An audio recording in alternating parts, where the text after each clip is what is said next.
5 weeks ago, 28 teams began a journey. 16 of them now remain on a quest to become champions. But a big fight. The ARPs are surrounded. There's the cannon galleons. I've been wanting to see this. Let's go. Ray has the upper hand right now. He's got 2 fires to 1. Yeah. He is so good on water. I've seen him play. Yep. Oh, and Roka didn't see Oh, it. it's That's an a big amazing demo. That is a great clean and the flip they needed right now. Gosh, those armies looked unbeatable right before Imp Neos lost everything. This is a mass of 3 armies, but a big dive. Blades Angels turning this into a 3v2 very quickly. They thought Sito was going to heavy push someone out and not completely destroy 3 at the same time. I think that's unbelievable. They're linking up at the base of Filet. The Kim crossbows are in. This could be game right here, Rob. And yeah, GG. They just know. This guy is a stone cold killer, man. What in the world? You don't disrespect the TC like that. He it's does. Ridiculous. Are they still winning the fight? The trips to the back are. That is just. This is the push. This is right here. Yeah, this is the determining factor. They don't have a camel sieve to deal with Lucifer's. The other problem is, even if you have camels, look at all these freaking archers. As soon as I started saying they don't have camel sieve, you then panned over back to the archers. When I was like, I don't think camels are the problem. Oh, he's gonna deny this. That's not going up. That's not going up. They needed this. Fruits and Friends are back in this game. They're gonna just have to take this fight. Look, the wall on the other side from the Get Some in the middle of this fight. Oh, that's beautiful. What a sick play from Stomp. Raid seizing the hill. I think this is a better jump from Old Refugees. We'll see how it plays out. Wow, that is a slaughter. And the series is going to be decided on Kawazan. The jump on the archers. Lucifer's not here in time. Kuma's wiped. That's a game-winning play just now. Oh, dude. Leafman. Okay, Leafman got so effed. He's douchey. I love this decision from Leafman. Gorian is inside of Dude, the stars. he has moved in. He's like, this is my home now. I'm here to stay. You guys are calling the GG. Get out of this game. Maybe this is the meta for this map. It seems like this is so brutal. This TC does not go up from Polemos. Polemos is just absolutely out of this game.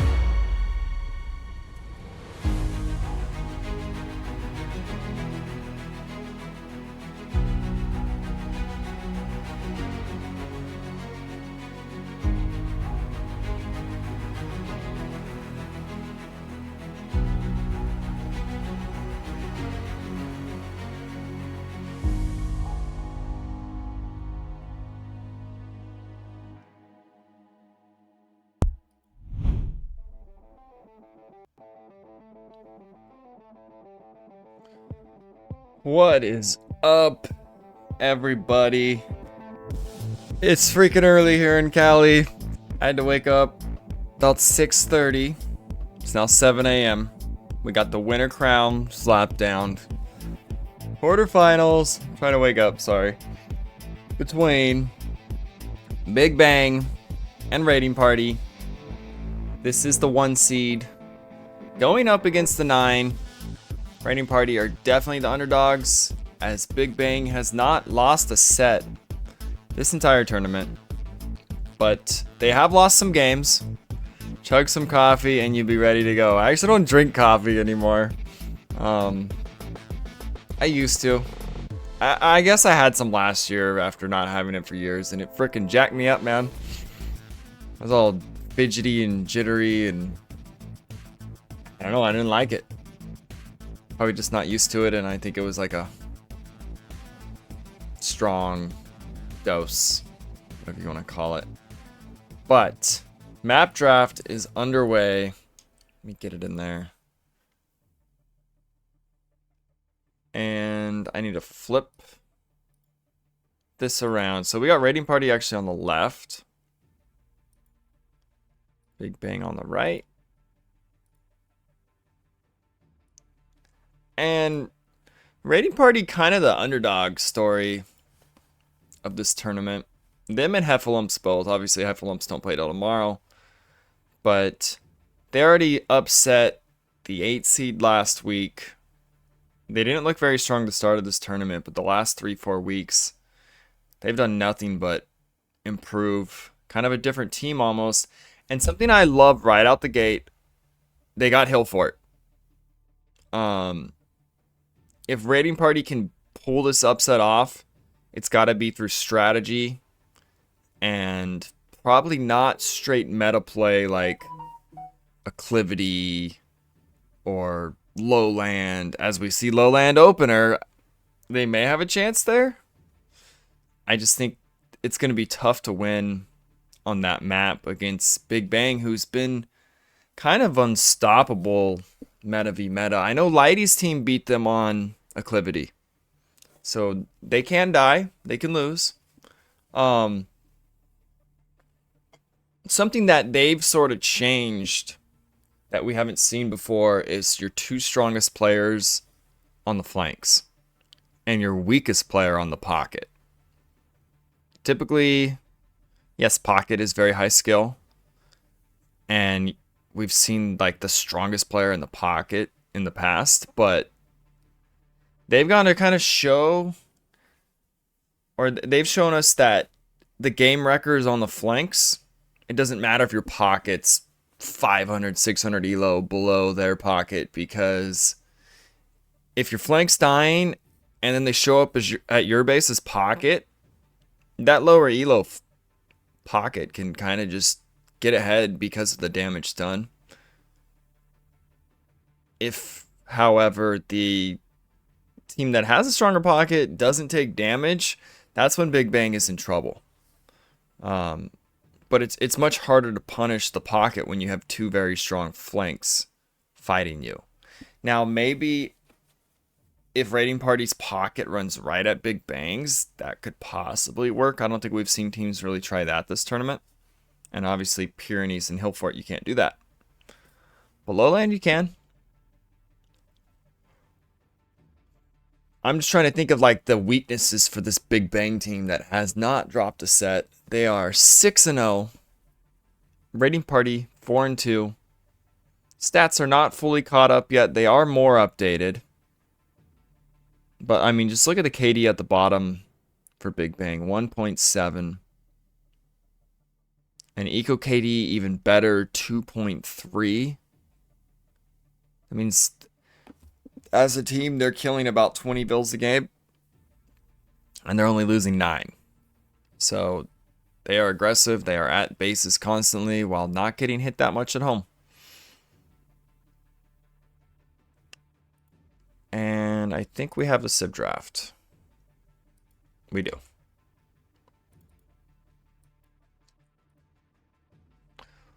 Lowland can be tricky. You have to have map control. Absolutely. I think Lowland, the middle has been super important. Now, we did recently see Blades Angels, the pocket just non-stop actually hit the other players at home. Raids to hell constantly. So there is like some strategy behind not fully focusing the middle, because people think it's all going to be at the middle, but then they're sort of vulnerable at home to the raids. I forget how many eco kills Singularity had. I want to say it was like 300 or 400. Something crazy like that. Just eco kills alone. And we're not going to see Age of Camels today. We got Hindus banned, Berbers banned. There is still the Georgians, I guess. Spanish banned also. It looks like Big Bang's done their homework. But no Cuman's available either. Good bans. We got some good civs on the board, though. We got, like, Britons. We got Ethiopians. Mayans, first pick for Big Bang. Persians for Raiding Party. That'll be Slender Cloud civ.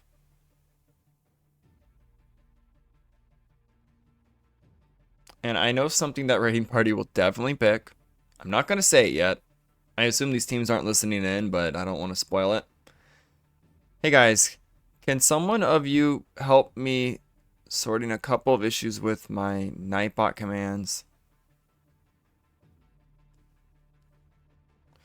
You know, I don't have Nightbot. I probably should. I should also log into Spectator Dashboard. In fact,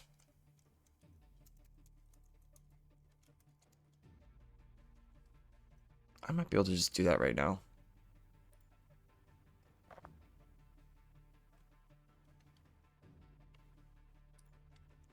Whoa, that is dark mode. You log into this site. Wait, is it literally this easy? Hold on. Log in with Steam. Okay, I heard that's all you have to do. It's just log into Spectator Dashboard and now we'll have the ELOs. Possibly, unless it needs to be linked. I'm not sure. Back to the draft. So, Ethiopian Slavs. Kind of early on Slavs, not gonna lie. Because like now we see Mongols for Big Bang, which is massive. And I think Nazar will probably play them on Hillfort. But it could be a quick up as flank go kill pick too. They can do some crazy 16, 17 ups. And even Britons. Man, I'm really liking Big Bang's draft right now. Mayans, Mongols, Britons. Maybe a little early on the Saracens. Have people been using the extra hunt on Lowland? Not that I know of. You can keep an eye on that, but I don't think people have really been taking advantage of that, Hydor.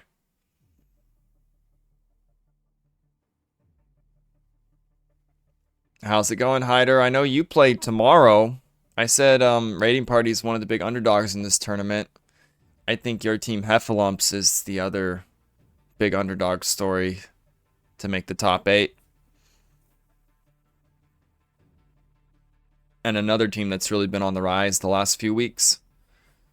Vietnamese for Raiding Party. Actually, that could be possibly a Hill Fort Civ.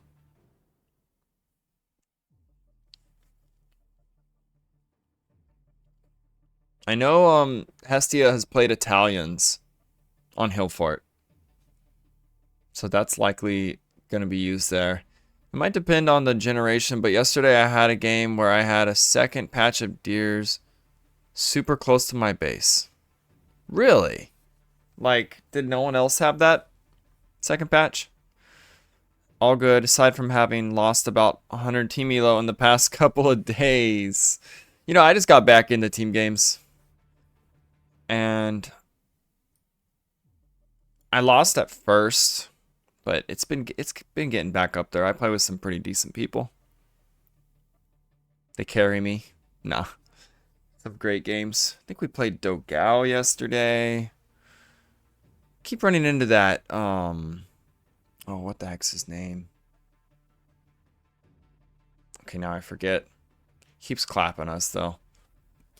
Burmese. Where okay.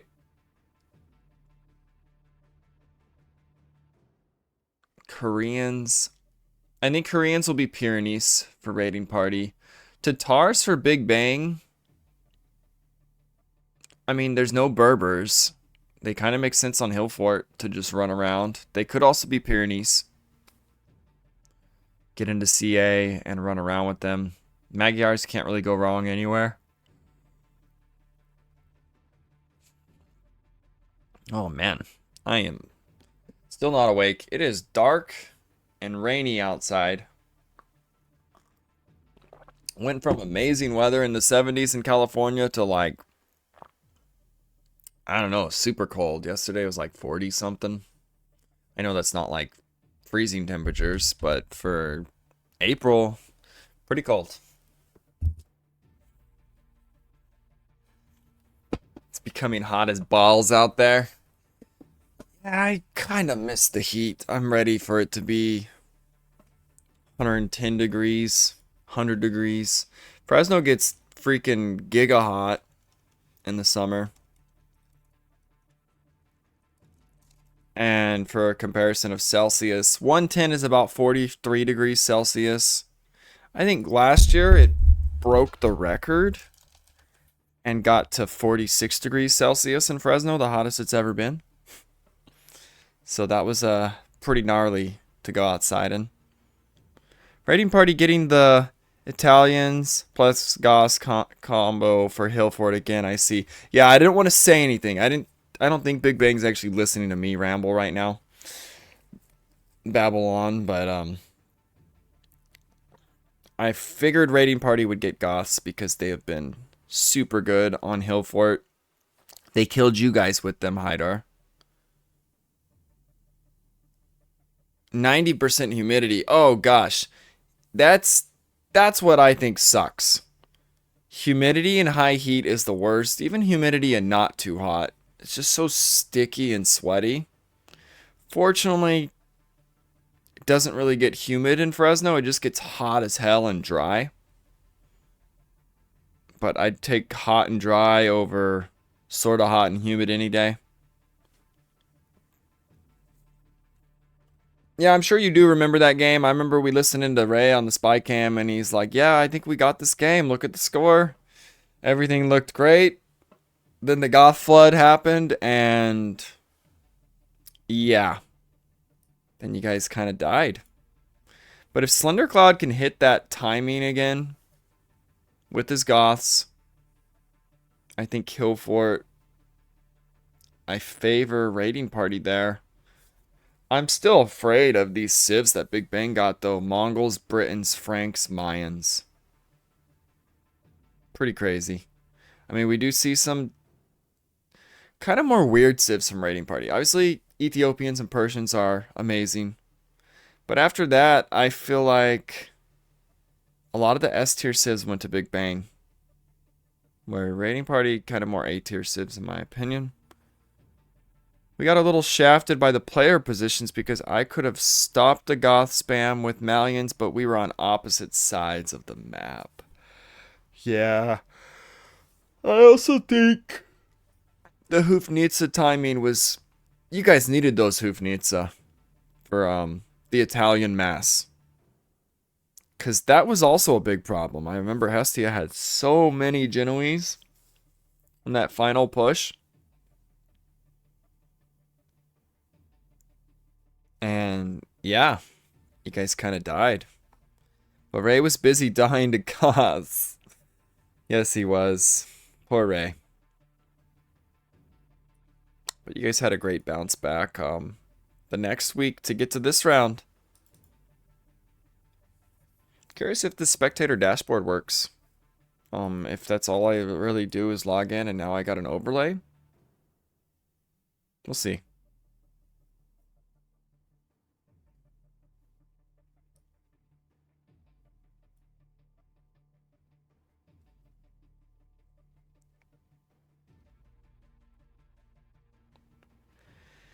Poor Ray.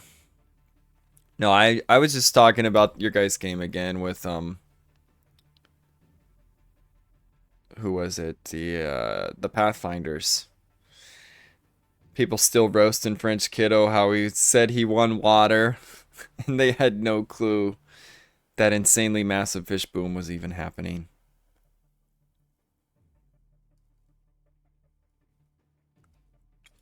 And that's when they called the GG.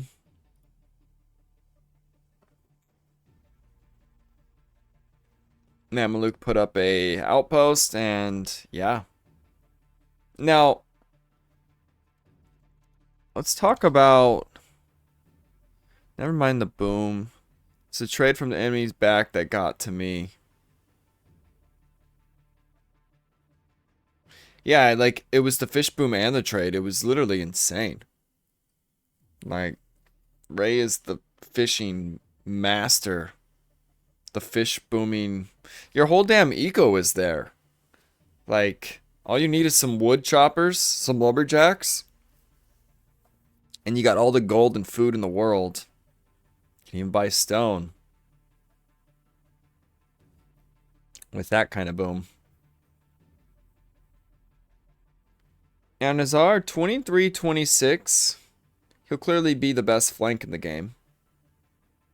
But at the same time, LaMarcus is 1779. It's possible Westbrook could be against him, and Westbrook should win that matchup. So Nazar would beat Hestia most likely, but Westbrook would beat LaMarcus and Slendercloud. I kind of want to see Slendercloud run right at the pocket. It's Miparun. He's looked great, but he's had a lot of help from his team to get ahead. And I think Big Bang has defined the meta with that style. 2 super strong flanks, weaker pocket. You're like the shield for them, and getting damage to the other side just gets them more and more ahead. There's a reason they're 6-0. It works. That 100 team elo more from Westbrook balances out the 300 1 versus 1 elo difference, I think. Is that the difference? It is. Now the team game, about the same. The 1v1 elo definitely a lot higher for Big Bang. A lot higher. Because it's 100 average. And it's nice to see an S++ looking this strong and having a chance to win the whole thing. Past tournaments, the high elos could not win. There was only 13 points available, meaning Nazar would have had to play with 2 C tiers if this was in the past. And that hasn't worked.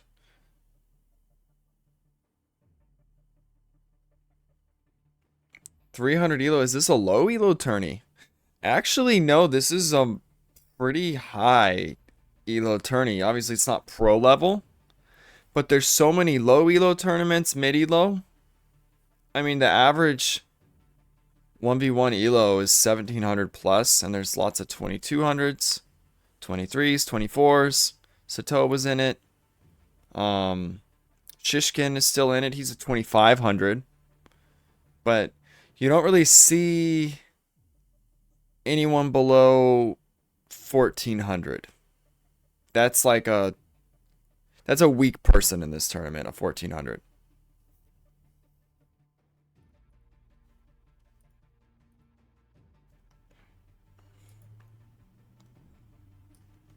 Let me see what the game is actually named. So yeah, it's a pretty high tournament. Something that some of these higher elo players have really liked is it's something for them for once. Like, they're in this weird... Hold on. Our specs on...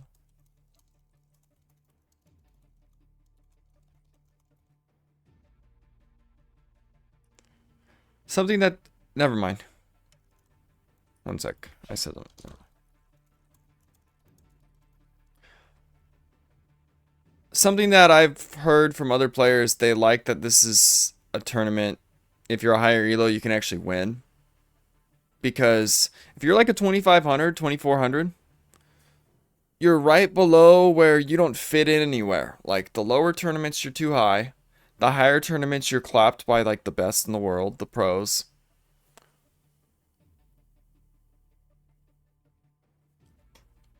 So it's nice to see, and the variety.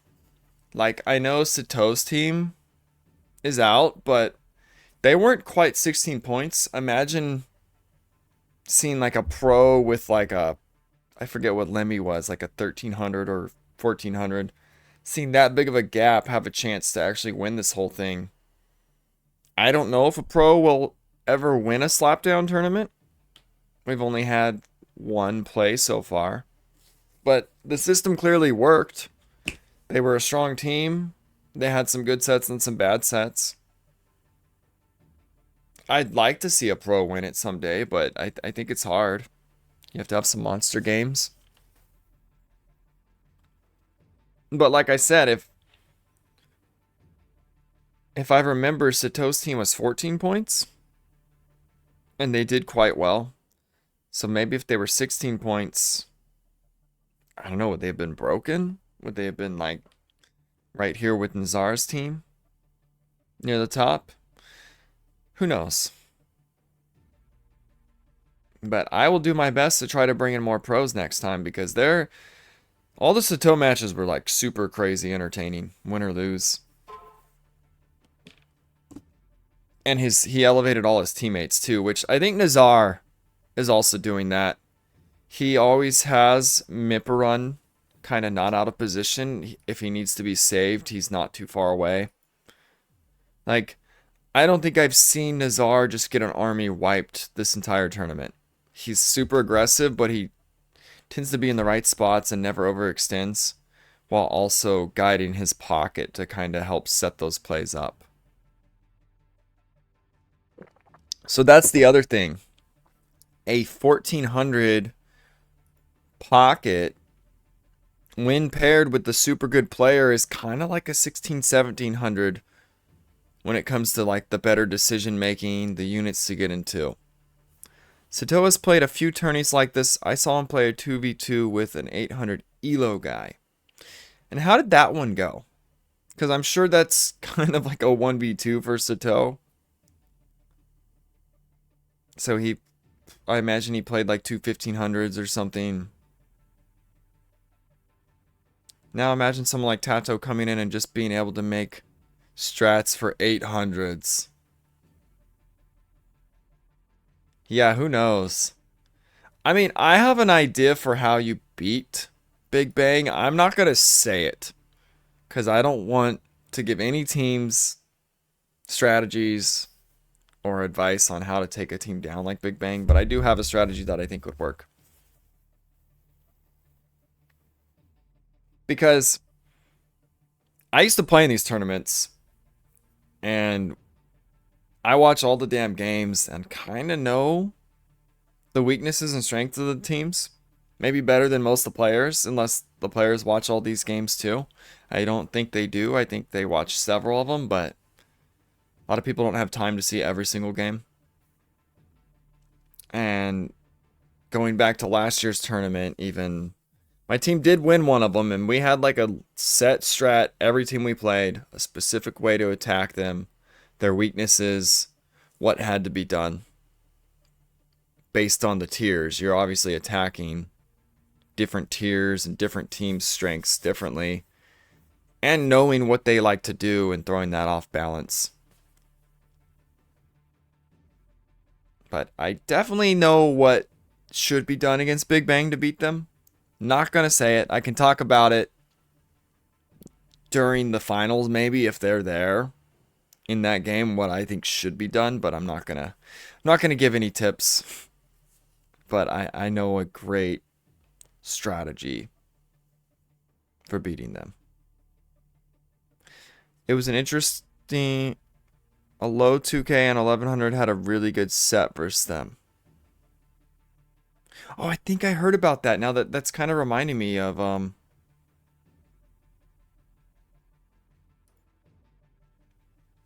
what was it that happened? What did the didn't they just kill the 800 and it was just a 2v1?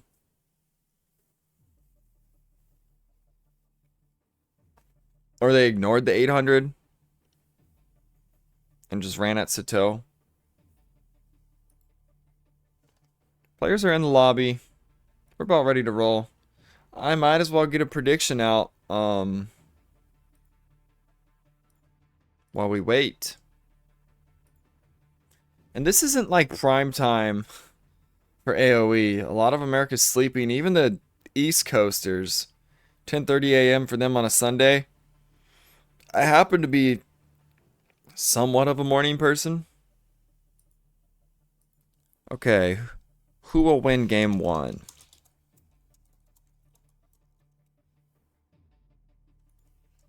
Rating Party. Big Bang. Give you guys 5 minutes on that prediction.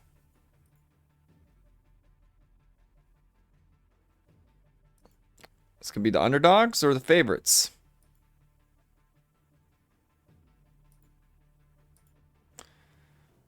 I think...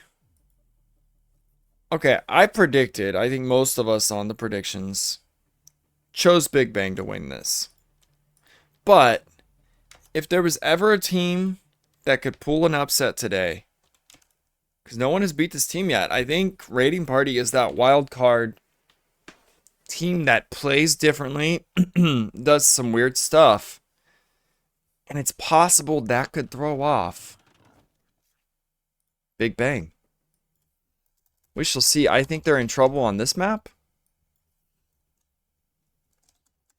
But who knows? They've also done really well on this map. And Rating Party has like exceeded expectations every week. Now, Nazar ran right at Westbrook. Beat up his scout. Stole 2 of his sheep. So, I don't think you're going to re over that. But the problem I see with this matchup that I don't like for Rating Party, which I would actually re, Nazar's going to beat Westbrook. LaMarcus is going to beat Hestia. So matchup-wise, and you already got lamed, maybe consider a re just for that. The 2v2, I don't know. You never know. We got Slendercloud. Let me change his name.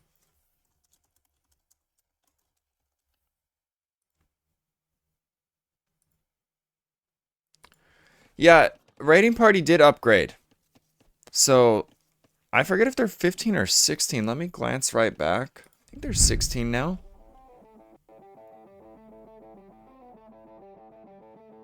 From 8. Maybe they're 15. They changed their C. Yeah. So they're actually not quite 16 points.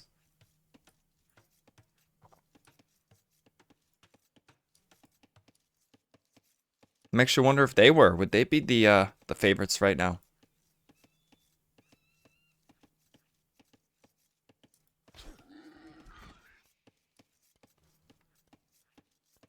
Westbrook getting his boar. Yeah, he's down 2 sheep, but I mean, he's Ethiopians. They don't really care that much. Pushing some deer. If you're going to be against the Britain, Ethiopians is the civ that I would want. And you got to try to do better in feudal. Because Nazar with the Britons is going to be hell. One of the best players in the tournament. Extra range for archers. Lamarcus is also... Oh gosh, I didn't realize. So they have super quick up Mongols on the right. 17 up with Loom. Which tells me Hestia is going to be in trouble. I'm hoping it's at least an... Yeah, it's a 19 up. But 17 up versus 19 up can actually... The ranges need to be safe. It can kill a player. That 2 vil difference uptime. It's just so many more archers. Fortunately, he's Vietnamese. A little bit more HP on the archers for the defender's advantage.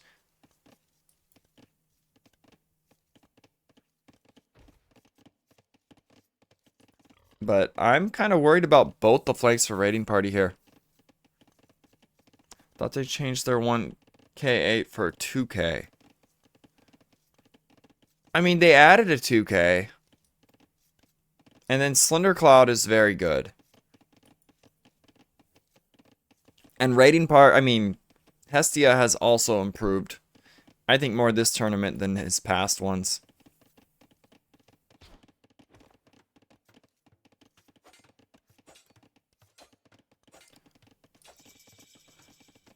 Yeah, Archerino, but who else would you want against Britons? Like, at least Ethiopians have the edge early on, as we see Westbrook will be up first. They shoot faster, they can get fletching quicker. I think you just run super aggressive at Nazar here, even though he's a better player. Vietnamese. Because, yes, Britons are insane as it goes on, especially Castle Age, but Ethiopians are clearly better in Feudal Age.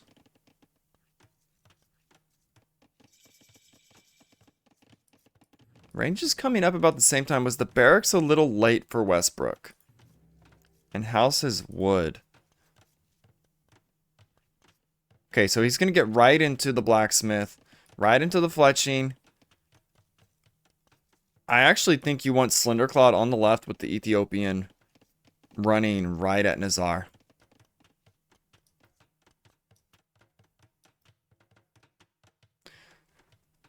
Yeah, I hope it's their game plan, Archerino, because I think if it's not their game plan, they're going to die. The Britain extra cheap TCs, easy to get into the center. To boom. Wait, do they have Saracens? Oh man, that would have been super sick to have Ethiopian Saracens, honestly. And I am definitely worried about Hestia here. Let's see. Archer numbers. 0. Wait. Oh, it's scouts. Never mind. Honestly, I would much rather deal with the quick up scout flank of the Mongols than quick up archers. I think that's a mistake. Thank you for the follow, AoE Easty. This is the quarterfinals for the Winter Crown Slapdown 3v3 tournament. Winner will advance to the semis next week. And Slender Cloud is running at the pocket. So the elo difference, this could be good. Slender Cloud should be able to outplay Mipurin. Ethiopians can hold their own even if Nazar is a 2400. with the extra archers. He's hanging at home. I think you go forward. Look at the numbers. 7 to 5. You shoot faster. You have they both have fletching. I know people say respect the elo, but sometimes you gotta just try to kill the higher elo. If you got the numbers. Now LaMarcus has left Hestia. He's gonna go to the pocket. The pocket has spears on the berries, but not on this wood line. And armor is 7 seconds away. Oh, these scouts. This could be damage. I think it's going to be damage. But also a big fight in the middle of this. He's distracted. And going to lose a Vil. Okay, this is a problem. These all have armor. He's going to lose another Vil, I think. The spear comes in. Trying to save the Vil. Okay, good job from him. But what about his scouts forward? So that looks like it went a lot better for Big Bang, although there's still a Vil lead for Raiding Party. I guess they killed a Vil somewhere. I didn't see. They must have killed a Vil of Nazar's. Yeah, Nazar lost the Vil. And Westbrook has good numbers still. 9 archers to 5 of Nazar's. Wow. So Raiding Party actually looking pretty good here. A slight scout advantage for Mipurin. And Hestia, since he only has to deal with scouts, looking quite safe at home, honestly, minus this wood line. But here's a big fight. This is like a massive moment here, but the archers are getting picked off from Nazar. He's shooting the archers. I think it was better micro from Nazar, but it's still a very close fight. As the reinforcements come in, Raiding Party could take this fight. The archers are downhill. And there's no armor for Mipurin. So pressure on Nazar at the moment. He's lost a Vil and he's idled for 1:17. Look at his Vil count, 32. Least amount of Vils in the game right now, the highest elo player, Nazar. Big Bang on the back foot in the beginning of a series, which we have not seen. Hestia's safe at home, pressuring LaMarcus. Raiding Party is doing what they need to do to win this game right now. This is actually crazy. This underdog team showing up big time in game 1 on lowland. Nazar has to force a tower. Wow, and they're going to go to the pocket. Raiding Party moving on to the pocket. LaMarcus now having to go home. He's got so many scouts. Is this double stable? How's he got so many? No, he's just been really good about keeping his numbers up. That's enough scouts to wipe this army easily, I think, even with the spears.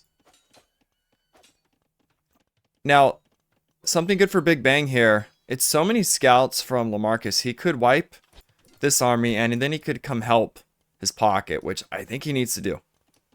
This is big trouble for Big Bang. Bloodline's coming in for Slender Cloud. Wheelbarrow coming in. And Hestia is up? Hestia's up already. How? I guess no pressure at home. Hardly any idle time. Now here's the clean we said was going to happen, and I think LaMarcus is going to rotate to Mipurin.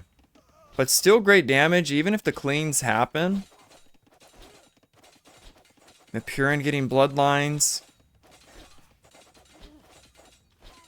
Now, another problem here is Mipurin can only make... I guess he can make, never mind, he can make Shramshas. But if he has to get into heavy camels and the flanks are doing well, which they are, look at this hole. He's going to run right into the woodline. Nazar is off his gold. Oh my gosh. I don't know where his 15 archers are. They're actually defending the pocket. Raiding Party is going to take this game, I feel like. It's too early to call it, but holy crap.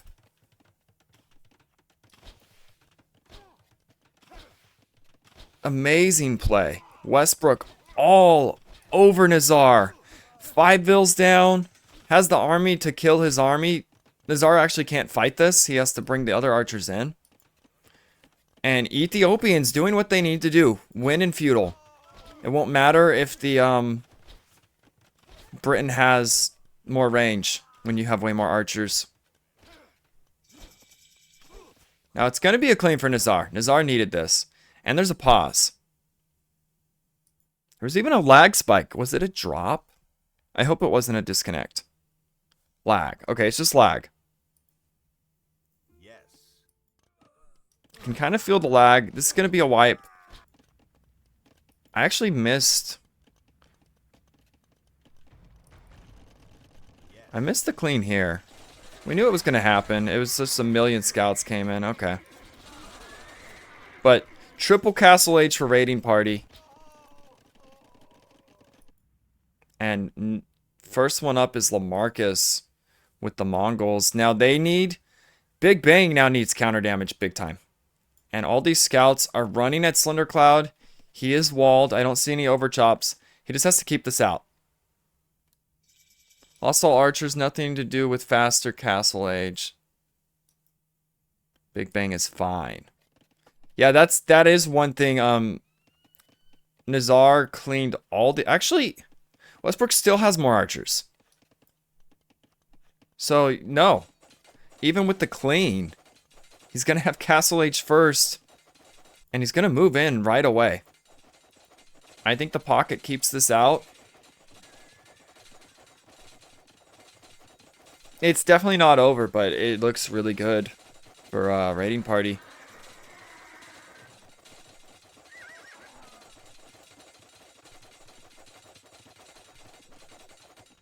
Quick ballistics from Hestia, who is all over the base of Lamarcus.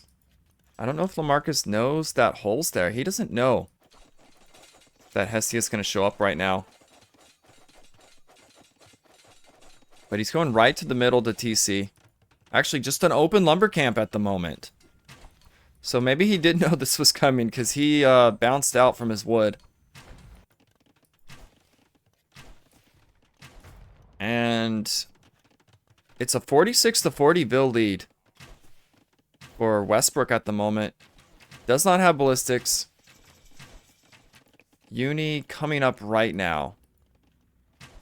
But all the pressure right now is on the flanks of Big Bang. Hestia not open at home. Oh my gosh, and those vills of Nazar who wanted a TC, he wanted his Britain TC. Oh, this is nasty. This is so nasty right now. He's pressured at home and he's losing his vills in the middle. I think Britons here do not save him.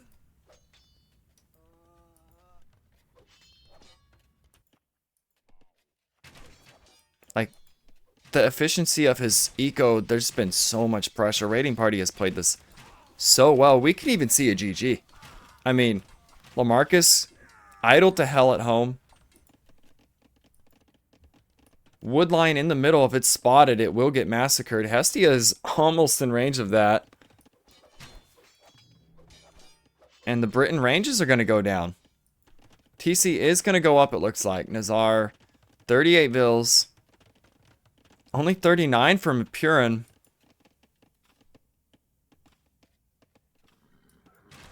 And it's camels. This feels so bad when your pocket can make camels and you're behind on archers. Now, fortunately for the Britons, yeah, crossbow's not in. I think crossbow doesn't add a range, if I remember. It just adds a damage. Or does it add a range? Maybe it does add a range. But he's still got the Britain range, which they need here badly.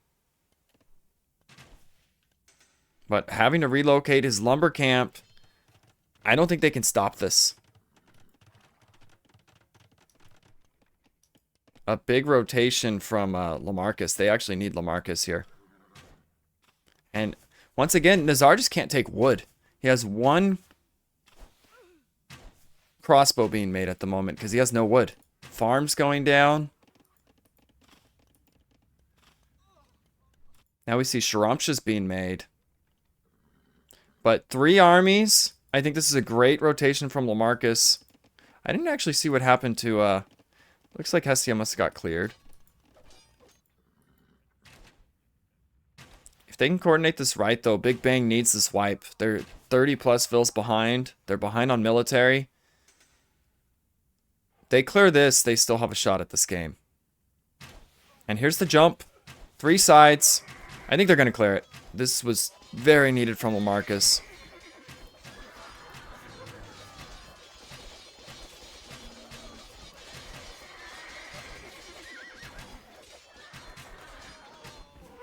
Yeah, this is a wipe. The one thing Big Bang has mobility with the right flank playing Cav from the Mongols. And now getting into Steppe Lancers. So there's the big clean. But Raiding Party doing what their name says. They are raiding. 18 vills lost for Nazar, 10 for Mipuron, and 9 for LaMarcus. And another mass moving forward from Hestia. Now, one thing they need to be careful about, if Big Bang continues to rotate with their mobility and wipe armies, they could start getting counter damage. Thumb Ring coming in for Westbrook. Gosh, these are nasty. He has ballistics. I'm going to listen in on Raiding Party.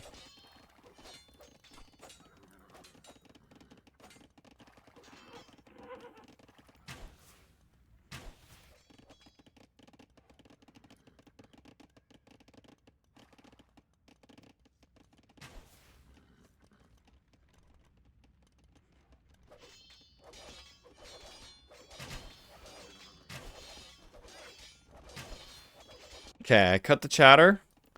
Now, there is a push possibly towards the pocket or these middle TCs. Do they see this army? I think they do. This army caught out, so another play on an army, and it's going to be a wipe again. Westbrook's going to lose everything here, I think. Now, at the same time, there's a lot of focus over here, but a big clean once again. Westbrook doing what he can. No ballistics for the Briton. Just had a terrible wood situation this game with all the pressure. There's a Mangonel. You got to be careful here, Hestia. You're getting pinned behind a Mangonel.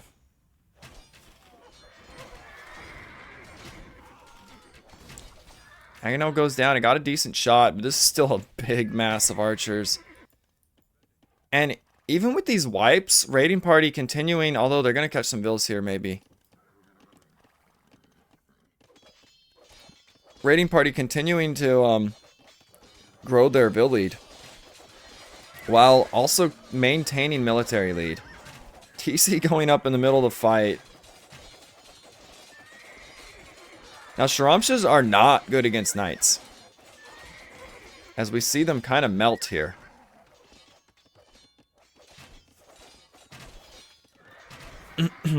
I'm still shocked right now that Raiding Party is taking it to Big Bang. Hestia trying to break out. There's a Mangonel again. I think he needs to fight the Mangonel. Oh, he made a hole. Wow. Great play. He made his escape.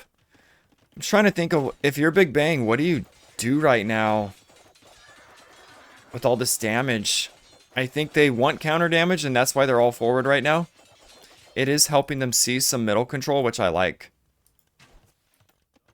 But we're nearing 100 vill lead right now. Imp is coming in for Hestia, and he kept this all-important mass alive.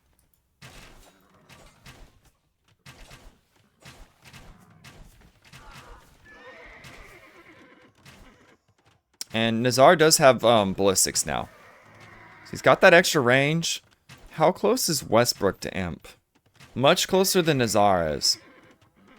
That's another problem. And Slender Cloud, 104 vills to the 60 of the opposite pocket. That's another massive problem. Every single player for Raiding Party is ahead of their opposing player.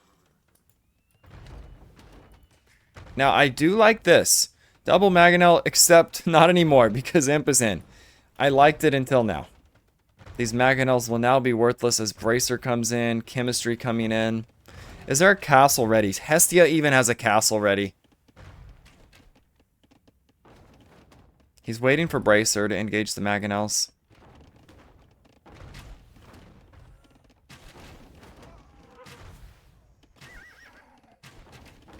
I know we didn't see a GG before. I think we're going to see one soon.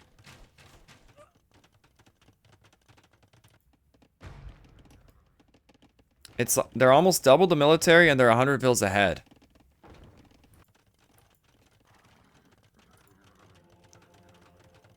Thundercloud even making a monastery. That must be to click up. Carl, thanks for the follow. And Carl, I know your team is going to play the winner of this, who many expect to be Big Bang, but Raiding Party in the driving seat, taking game 1. Massive upset. I said I didn't think they had a chance on this map, but on the other wonky maps, no. Raiding Party looking amazing.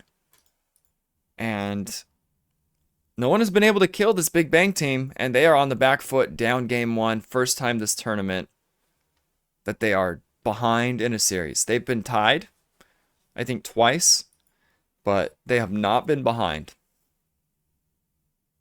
And this is only a best of 3. This is to go to the semis. They have to win out. And Hillfort, which Raiding Party have looked amazing on, is still in the pool. The other problem I see, they burned a lot of matches. Britons and Mongols gone from their draft. I'm shocked right now. This is a freaking upset. So far. It's not over. But wow.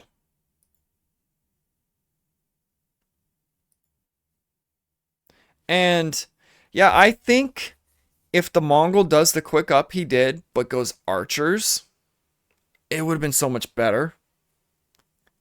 I think the scouts were awkward here.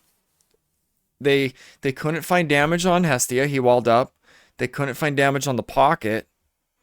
If you're going up against a 19 up with a 17 up Mongols, you can have archers all over him. He has to put the ranges like in TC range. It just feels bad.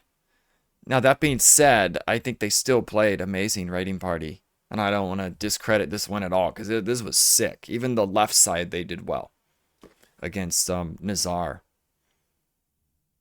All 3 players. Let's get an MVP poll. Sometimes I wish it could just be a team MVP poll, or MVP. Because their whole team played super well.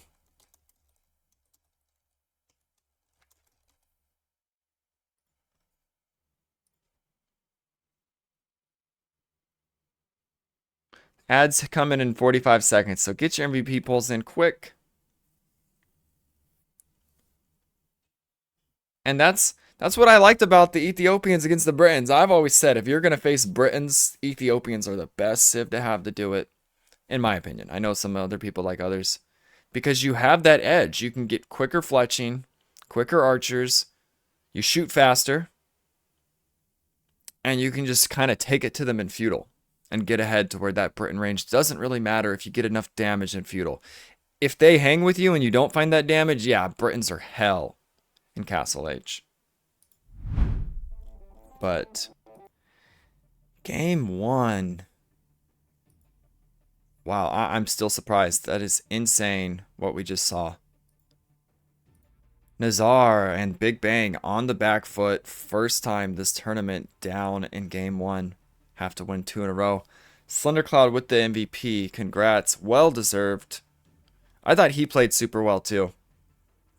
That whole game felt like Big Bang was reacting to everything Raiding Party did, but Raiding Party set the tempo everywhere. Everywhere we looked. Actually, how many vills did they even lose? Let me take a look before we get into the next game. So, EcoKD.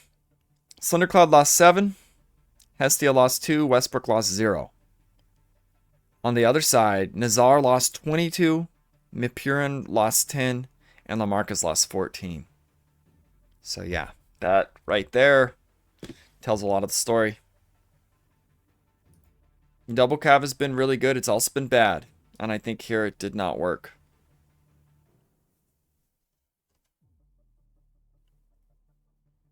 Now, game 2.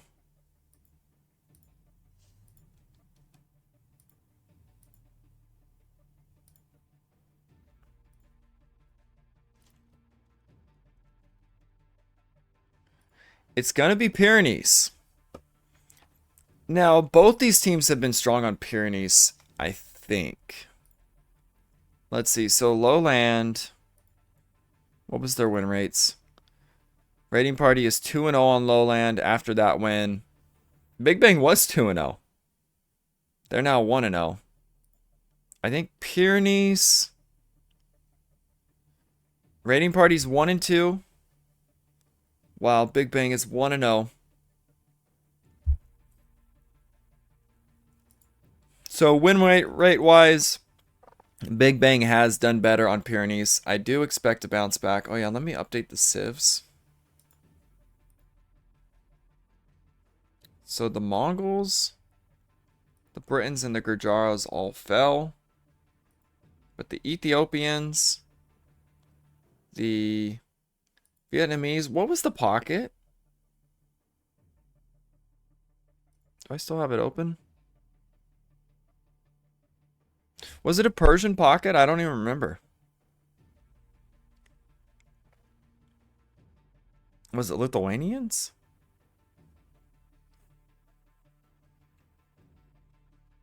I guess you guys are on an ad for 15 more seconds.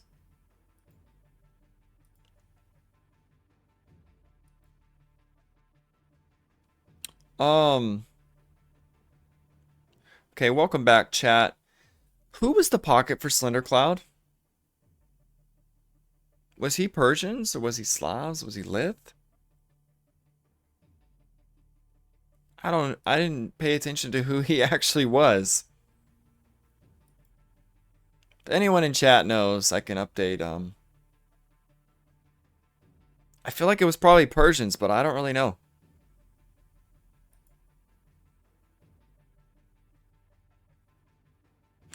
I'm gonna tick the Persian. I'm gonna guess it was Persians for Slender Cloud. And I think both these teams are speaking Mandarin, if I'm not mistaken. Lily Bear, a teammate for Big Bang, returns, I think, next week. If she was around, she could have actually cast it and helped translate the spy cams, which could have been cool. So I think both these teams speaking the same language and looking like... We gotta start talking about Raiding Party, because Big Bang have been, like, the other favorite to win this thing. I know Blades Angels have kind of put themselves up there, too. But I think Raiding Party needs to be in that conversation of this super strong upper bracket, because I don't know what happened with the Swiss, but looking at the bracket, nasty teams up here. Old Refugees, Blades Angels, Raiding Party, Big Bang. That is 4 juggernauts at this point, the way Raiding Party has improved and is now playing. 4 juggernauts in the quarterfinals. Only 2 are going to come out of it. Obviously, Blades Angels beat Old Refugees. But who will move on? Raiding Party or Big Bang? And I know Stomp has done well. Heffalumps, 3 Boys, 1 Trophy have done well. I just have a feeling the winner of this tournament is going to come from the upper bracket, because it is just giga strong teams up on this side. The semifinals are going to be insane.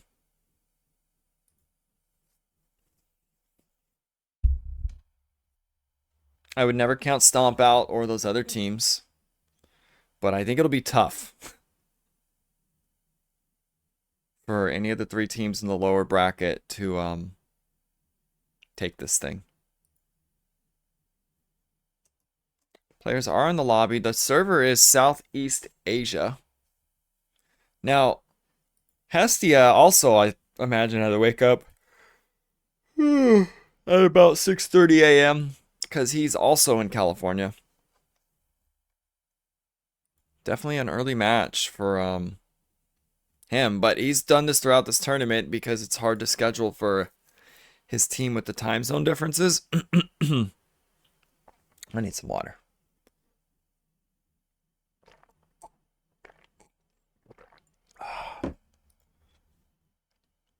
Let me get the prediction out.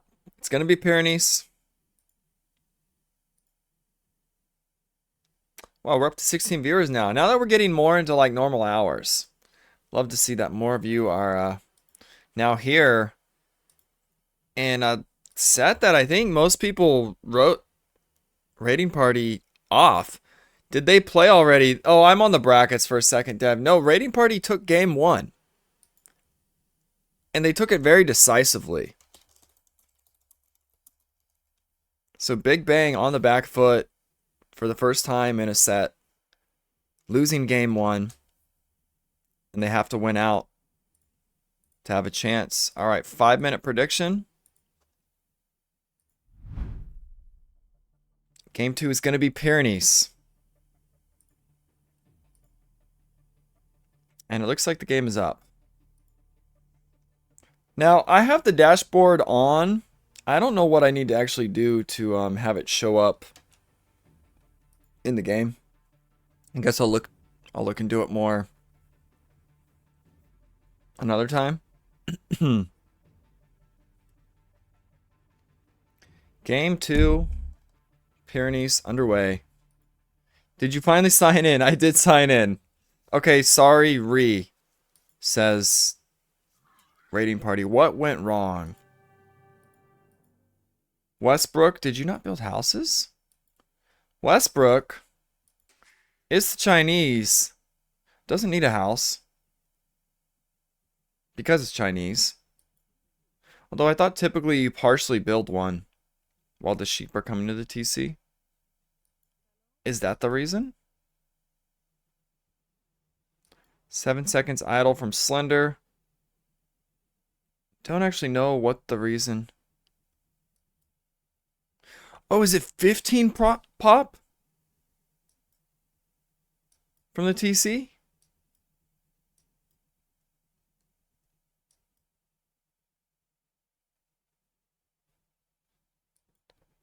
They're not that far though. Hestia did balance this map to where if you see everyone's about the same range. He made it so it's fair for all players. I guess Slender Cloud is it's about the same. Yeah, that's still about the same. Who knows? They didn't like something.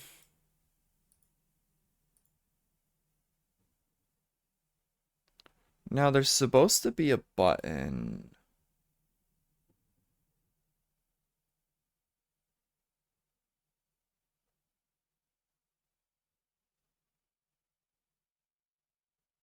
Huh. There's supposed to be a way I can like upload these stats. I don't see where.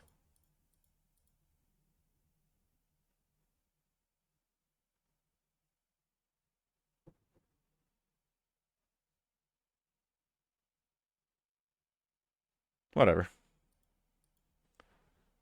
Can we see map again? Yeah. So if you guys see anything off here.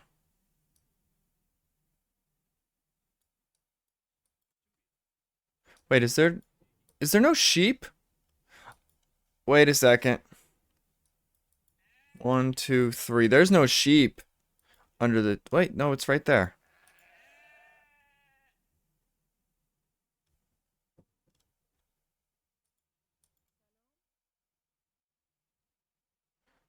I don't know what the re was for. Oh, there it is. There's no sheep under the TC for Westbrook.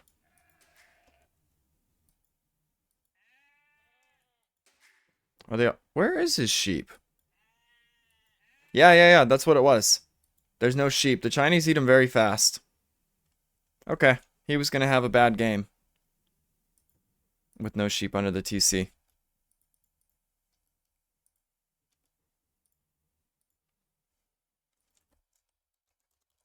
Now we know. Yeah, you don't need to re-on hill for it. But so far this tournament, 1-0 on Pyrenees is Big Bang. 1-2. Hestia's team rating party 1-2 on Pyrenees. I like the read, then no point waiting if there ends up no game 3. Yeah, there might not even be a game 3. And it looks like game is up.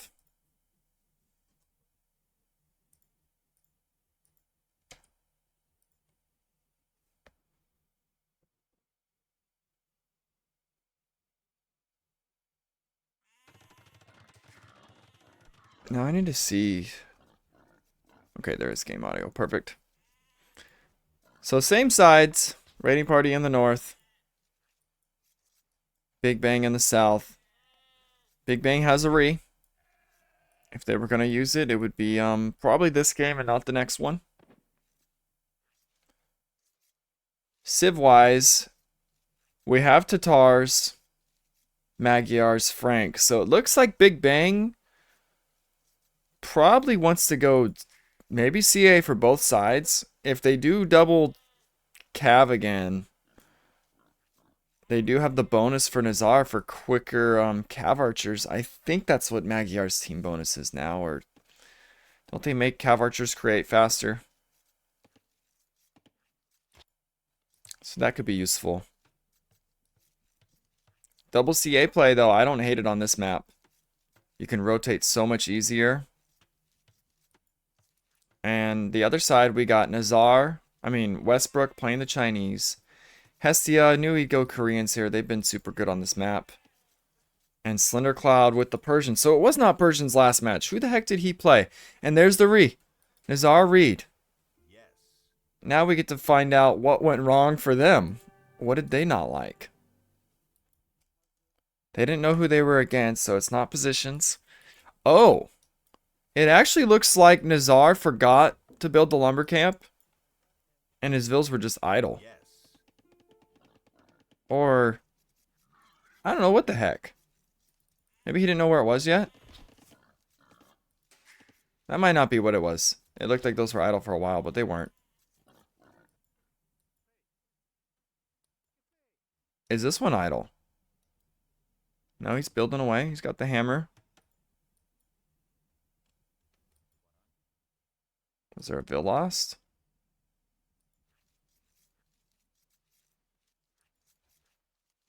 What went wrong? So right there the Reese called.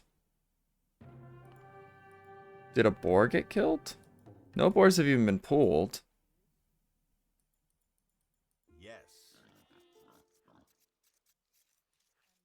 Is there no food under the TC? Did this happen again? No, there's a deer.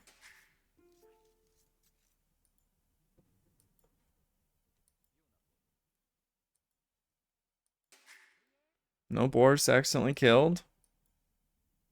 Unless he shot one. Oh, they haven't even been pulled. Yeah, both teams used their re, so.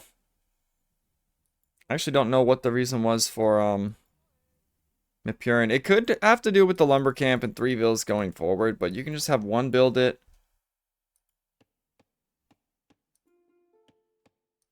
While the other 2 chop and then alternate. Who knows?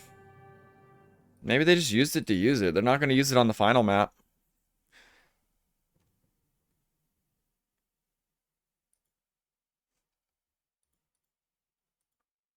You don't send villagers one by one when no loom.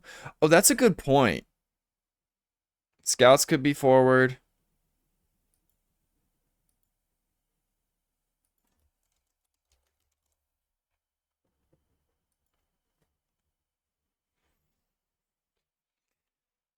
Well, game 2. Must win. 5 out of 6 are in the lobby. Looks like we're waiting on Westbrook.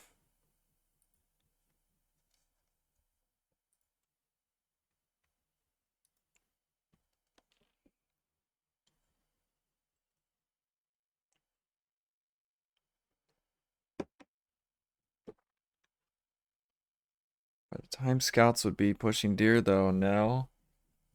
I don't know. It didn't seem like there was a big reason to re there. Was there some slight idle time? I didn't actually check the idle times. I think they were all less than 5 seconds. The problem is if you re and it, I'm sure there was a reason. If you just re to re because you have it, like now if there's a mistake, you don't have the re.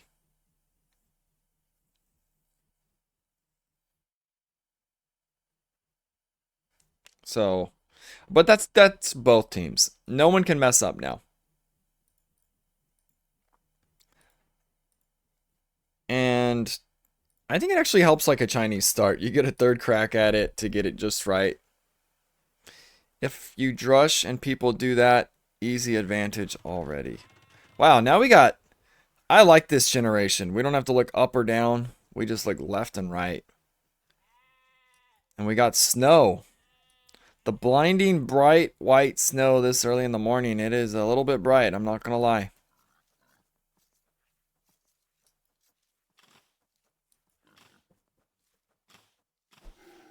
That scares me doing that trick right now. We all know that the TC bug can happen and you can't ungarrison. I just would not shoot boars with TCs. At least right now. I know some people are never mess up. But with that current bug. Yeah, shoot boar with TC. I never do it, period. I'm just not a fan of it. I know there's people that always do it. But we've seen some big names mess it up this tournament. Games lost because of it. Leafman's team, the last 2 tournaments have... The final game has ended with one of his teammates killing the boar with the TC. Both in the quarterfinals.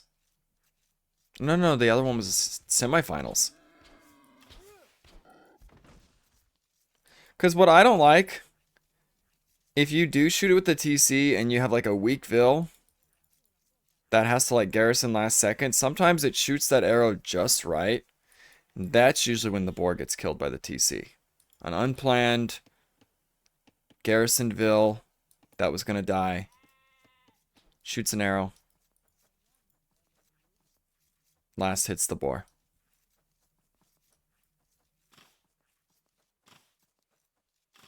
Now, what's the idle time of the Chinese? 27 seconds. What was Sato doing this tournament? Like, I think it was like 17 seconds idle time with the Chinese. Pretty crazy. 32. Not the end of the world. He's still got, what is that, a Vil and a half advantage?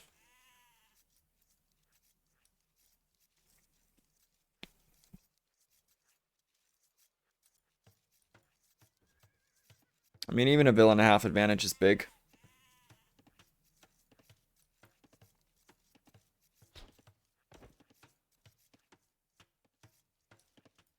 And who's against who this time? So Westbrook is against Lamarcus this time. Hestia is against Nazar. Now this will be interesting because I think Nazar will beat Hestia, but Westbrook will beat Lamarcus. Then again, that's just if it's a straight 1v1. Yo Mama, thanks for the follow. Yo Mama. And Loom coming in right away for, is this a double 18 up? Looks like it. Lamarcus might go scouts again. Yeah, he's on the berries. This looks like scout build to me. Which I actually like here more than Lowland. Lowland, it's worked and it also hasn't worked. Like, we saw it go bad for Raid's team. The Khmer went scouts, and we saw it go bad for Big Bang's team with the Mongol going scouts flank. But here, I think it's better. I would have rather actually seen maybe Turks. Because the extra Pierce, you're probably fighting archers. No, what is Westbrook going? He's going archers. He's going 21. Oh, no, he's Chinese. 19 up archers.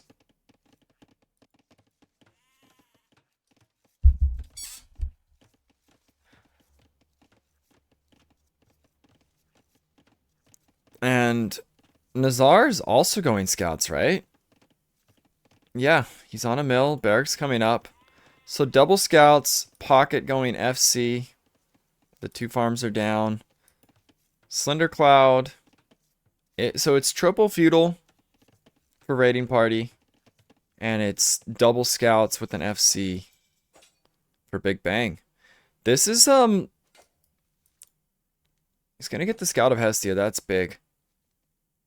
I'd be slightly nervous, though, if you're Big Bang. Like, you don't know how well your strat's gonna work here. And strats have decided series. And it's 2 maps that play so different than, like, standard Arabia.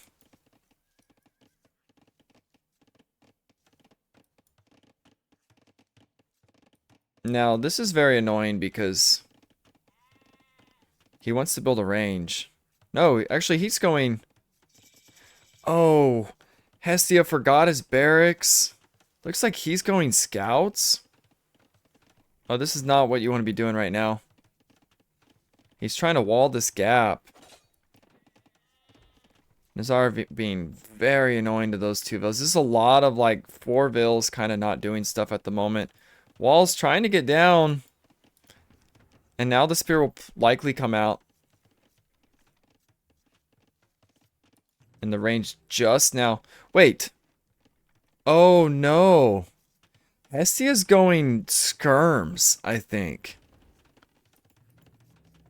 And isn't aware that Nazar is going scouts. Oh, this could be so bad. Because he's not on gold, unless it's a mess up on the build. It feels like they planned skirms for Nazar. To just, like, handle his archers, and it went... Okay. Maybe it's just a mess up on the build, because we see the vills now going to the gold. Cheaper skirms, he's got that food eco. This is, just... These scouts might go right to the pocket. Which they are.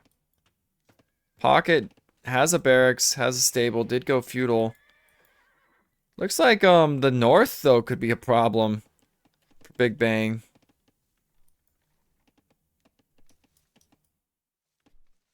Scouts and archers coming in. We might need to see a tower somewhat soon. That wood line is very exposed if they wrap around.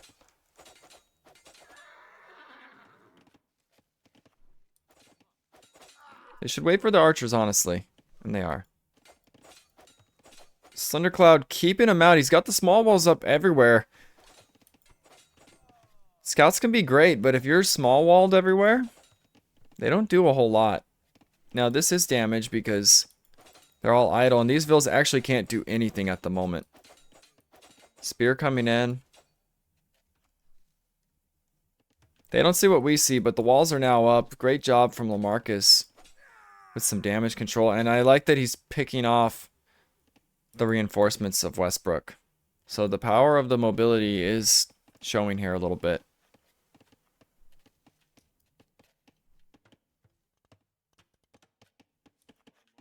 But no team finding damage at the moment.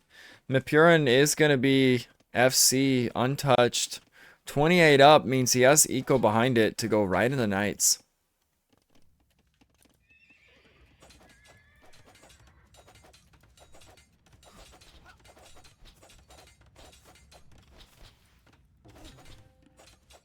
But I think Big Bang has made this work.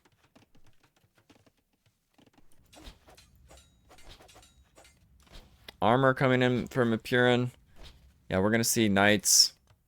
2 stables. He's got a decent amount of farms for FC.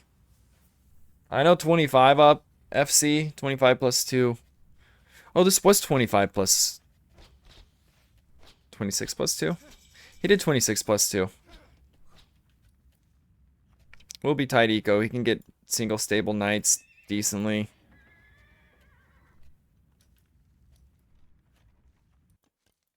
Scouts on the prowl. Woodline is secure. 1 overchop can be GG on this. And is this actually... Oh, I thought it was open. Wow. That would have been so bad. Downhill Vills. And LaMarcus has pushed this back. Well... Oh, gosh! I don't know if it was an overchop or just not fully walled on his wood line. It's going to be 2 vills down. 3 vills down. I think that's worth. Safe at home. 3 vills down from Apurin, and the pocket Slender Cloud is now up with a lot of eco behind it.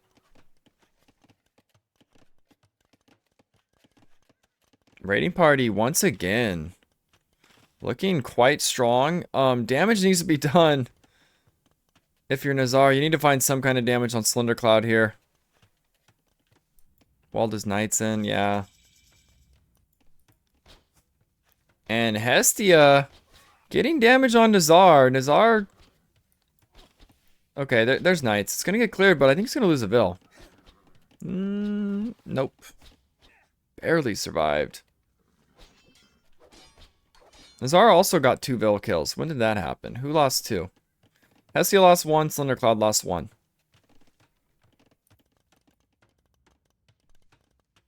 But double Castle Age for Big Bang. I know that's great damage on the pocket, but this definitely is a game. You want boom and camels from Slender? That's true, if it's Cav Archers and Knights. Camels are pretty good. Lot of scouts at Slender Cloud, though. This is pressure for sure. When you're about to hit castle and you have to deal with this. Obviously, some camels can clean it up, but he might lose another Vil. I think he's going to. Yeah, great micro from Nazar to get that Vil. So 2 Vils down for Slender. Westbrook has his army where he does not want it. At the pocket of his ally. Now, is it going to be double CA? I imagine it will be. LaMarcus has no archers and 3 ranges. Yeah, it's going to be double CA. We'll have to see how well that does. We know the power of foot archers early can be really good. And when there's 18 of them, soon to be crossbow, you can't really fight that early. Oh, another Vil. No, there's spears.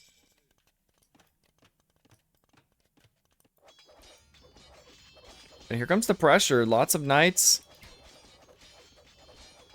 Cav Archers behind it. I do like that Big Bang is setting the tempo. Pressure all over the place. They have the mobility to do so. Hestia only has 9 archers right now. They don't really have what they need to fight this. It's 12 Knights from Apurin to only 8 of Slender Cloud. Knights are a bad choice. Yeah, camels would be so good. They may not have realized that it's all cav units until now. Vil's going down for Hestia. He's in trouble. Where are his archers, actually? They're on the outside. Oh, that is not where you want those to be. If they see that, they're just going to pounce. And scouts coming into his gold. Hestia's in big trouble. He could lose his army. At the same time, he's going to lose gold Vils. Will he even see this during this? He does. There is a 2v1 in the north, but I think Hestia is going to get a lot more hurt here. The gold miners go down.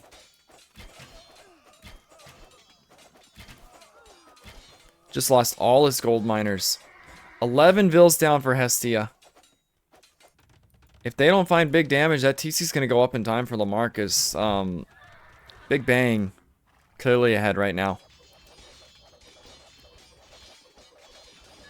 And rotating to the pocket.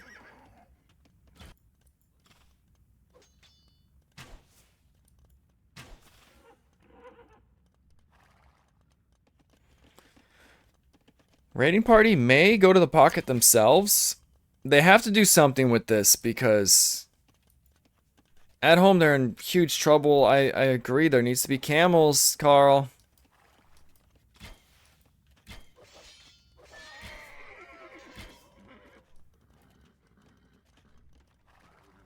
Yeah, and red kind of going for this boom, but the wood line... Okay, he's got a TC, luckily. No +2 on these knights. They can't dive that.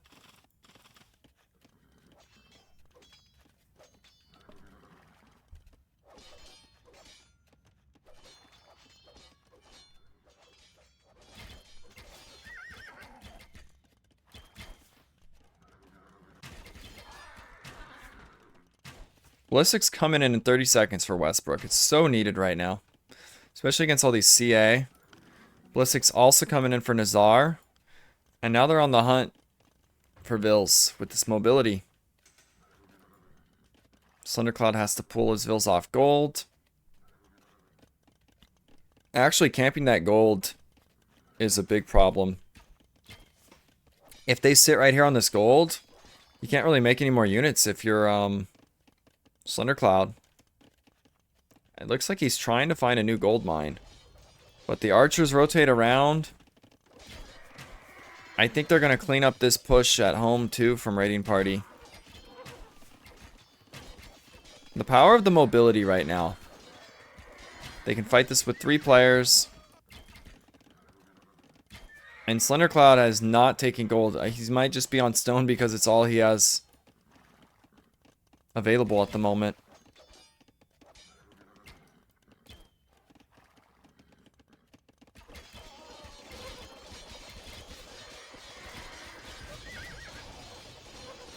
Hestia is getting a castle. Looks like he's going to go into war wagons. Yep, so war wagons for Hestia.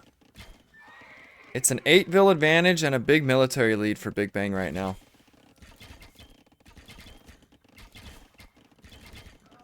It's actually a massive lead because most of this is the 21 crossbows from Westbrook.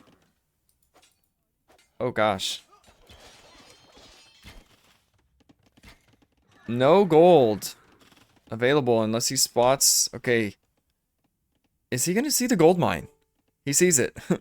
He might not notice it just yet. But Slendercloud desperate for gold. He can't make anything to stop this. He's getting a market just to sell stone. Or unless he wants a castle. I don't think a castle does much. I think he's going to sell the stone. Okay, he is going to castle. Castle to somewhat protect his gold from these raids that will be continuous throughout this game. Yeah, the score is not looking good. 700 point lead. This has the makings of a game 3. And the mobility, they can just run from these foot archers. More cav archers coming forward. This is just getting worse and worse. They can harass this gold. They're not getting hit at home at all. They're going to pull ahead on Vils now with all these TCs.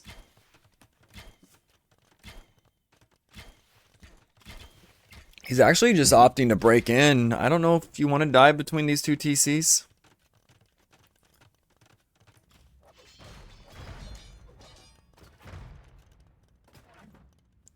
Raiding Party pushing back a little bit. The war wagons are in. But I just see them constantly getting pressured. 12 Vils lost for Hestia. 11 for Thundercloud. Only 1 for Westbrook. And I think it was just now, that guy right there. But foot archers are sort of a pain. He's going to get some shots, though. Few snipes in. It was actually decent. 3 cav archers fall. Now the problem with this castle is it doesn't actually fully protect this gold.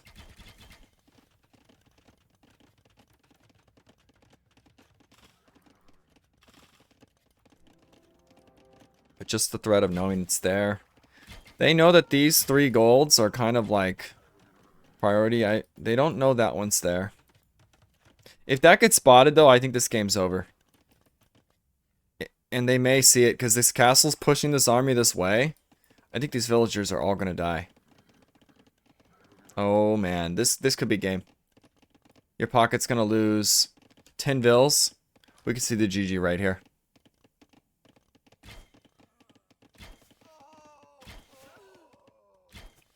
I don't think any of these survive. That's massive imps coming in. Big Bang, this is like total domination in game 2.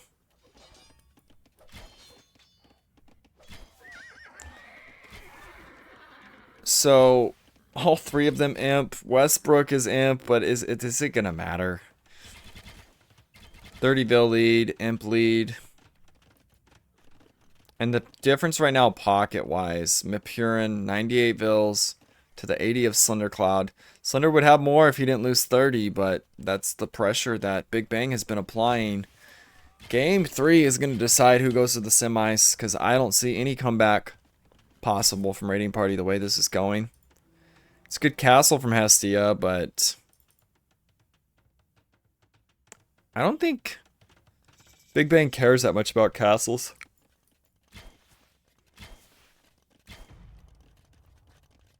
And Tatars with the extra fast creation of the CA. So many. 33. 24 for Lamarcus.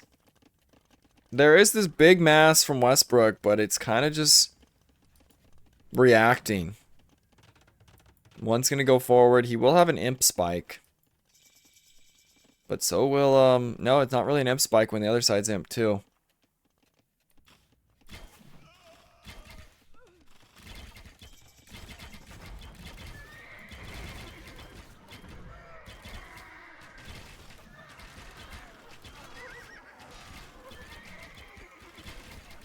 That's just a lot of mobility. I love that the 2 flanks have been working together constantly too. Like we see Lamarcus and Nazar just together all the time. And this is going to be a wipe.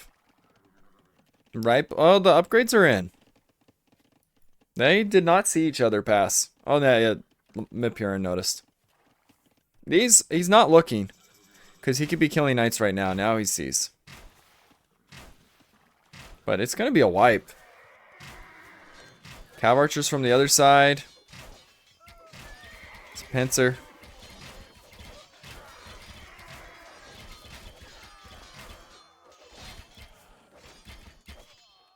And 30 bills down. Only one has imp for Raiding Party. TC getting denied for Westbrook. It's just going from bad to worse. And the CA continually running around, pressuring constantly. Cavalier coming in, plate barding, and it's Franks on top of that to make matters worse.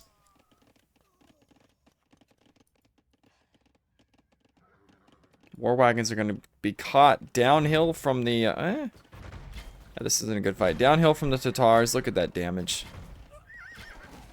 Imp upgrades. Yeah, it's sort of close looking at the top, but it's... The score... The resources collected. There's so much idle time from this pressure. Mobility. Imp. Coinage coming in for Nazar. And Mipurin nearing 200 pop. With a lot of Cavalier that they do not have an answer for. I love how they're constantly hitting Slender Cloud. When the other side has a better pocket than you, you just continually hit them. I mean, they're hitting everybody, but they are pressuring Slender Cloud. the most. As we see, he's lost 47 bills now.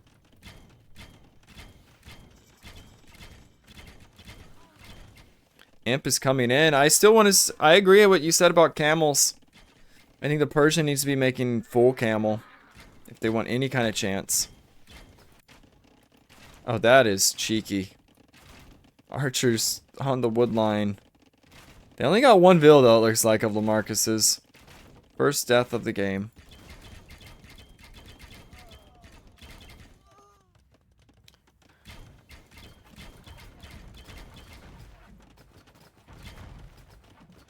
Paladin coming in. Now you're really going to need camels. You got to stop making knights if you're Thundercloud.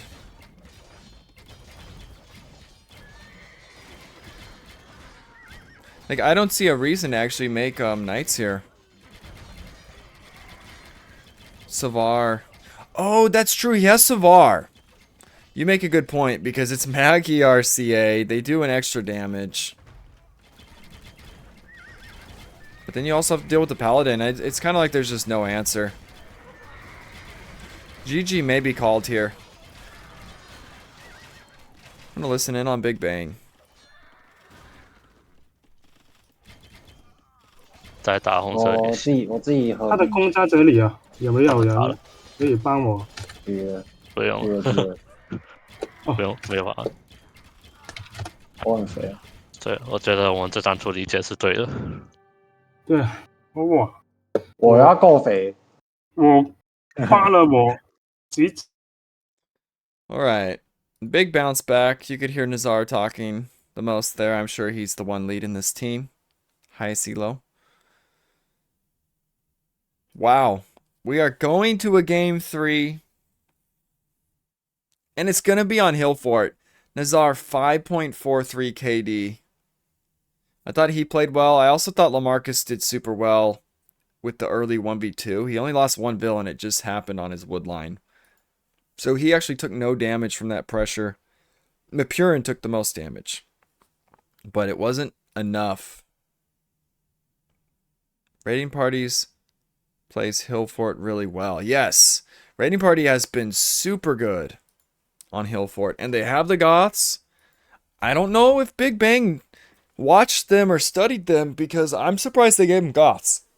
They have won, I think, every game on that map with Goths. Let me get you guys paid. MVP poll going out. Nazar.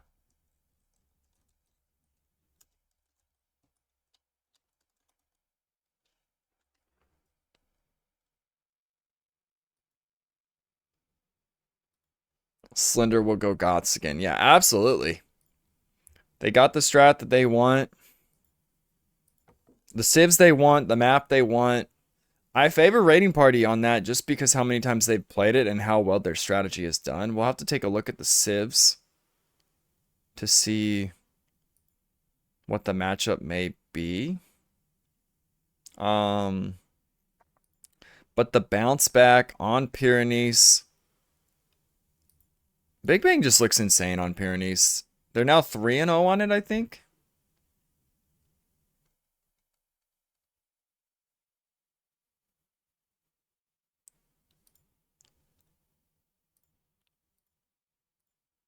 And the MVP goes to... It's a tie right now.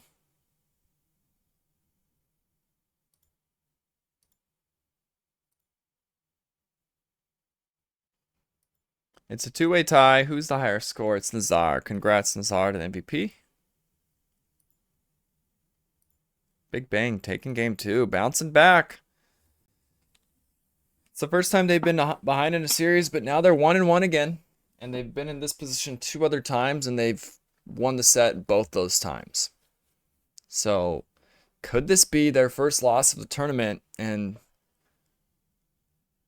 them sent home? Or will it be once again them winning game 3 to advance? But the tough part is it's their opponent's home map.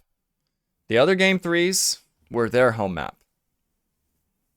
So it's the first time they're playing at game 3 on their opponent's home map this tournament. I want to see the civs.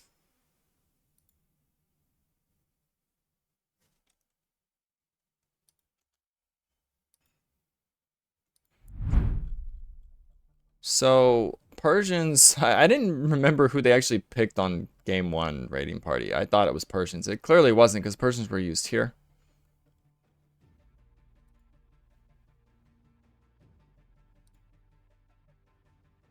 But we saw the Magyars, the Franks. And what's the other CA civ? The Tatars. Was it Slavs? Okay, then I'll just check Slavs. Let me switch that. Slavs, Koreans, and Chinese. So it looks like it's going to be Goths for sure. Burmese can run around with Rambai. And Italians. Because Hestia likes Italians there. Thundercloud likes Goths. They could do Lithuanians or Burmese. I think it'll be Burmese. And the other side, Saracens and Maya. We'll definitely see Mamelukes. Right? Burmese, Condottiero. Probably no Italians here. Well, they like to combo the Italians with the Goth. And they also get the Genoese. Which, if they go Mamelukes, Genoese will slaughter those. It does feel like Mayans could be running around some plumes. Possibly. I don't know. I don't like the civs that much here for Big Bang. What's really incredible that they have, unless they're trying like some feudal strat that we haven't seen with the Saracen bonus, which is possible. I think that it's too hard to find damage on these bases, but who knows? Maybe they got something planned.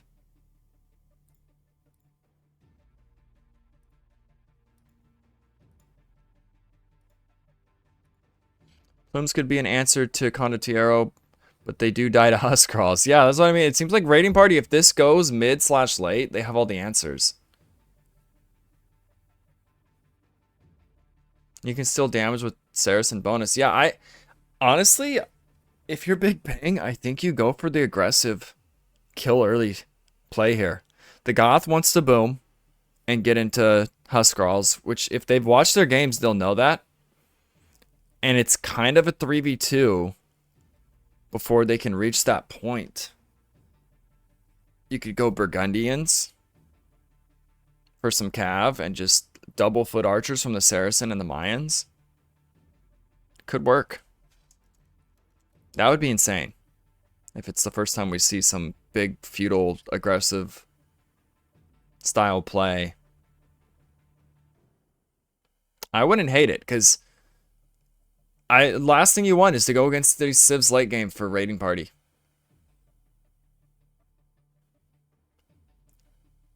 Maybe one of them pressures and the other goes FC Plumes.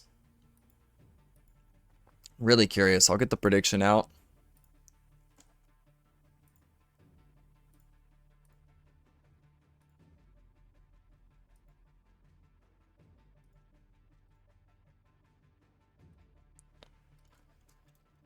Who will advance to the semifinals? Raiding Party or Big Bang? Got 5 minutes on the prediction. Whoever wins game 3 is moving on to the semis. But this does have aggression written on it based on the civs of Big Bang. Like early feudal or even like a castle age power spike / push. And they do have the Mamelukes up their sleeve for late game. Still think they'd be in big trouble against what Raiding Party can throw at them. Now, Arambai against Mamelukes. I assume Mamelukes are better. Wait, you can't predict? What do you mean?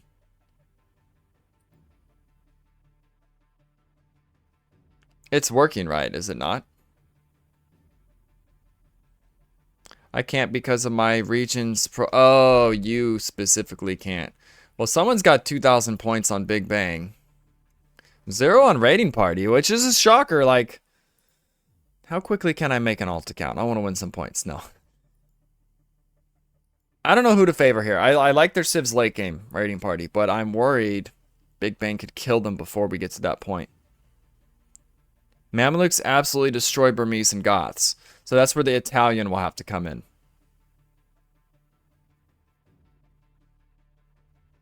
It just seems like the combo they have handles everything. You can't ever count Mamelukes out because in mass they are just super strong.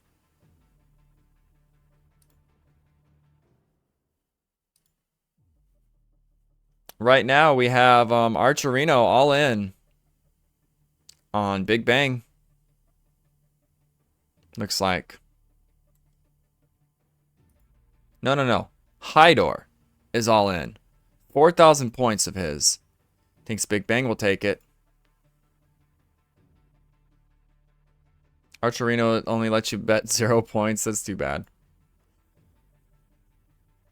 But you did predict them. Yeah, masked Mamelukes are one of the annoying units to deal with. Looks like game is up.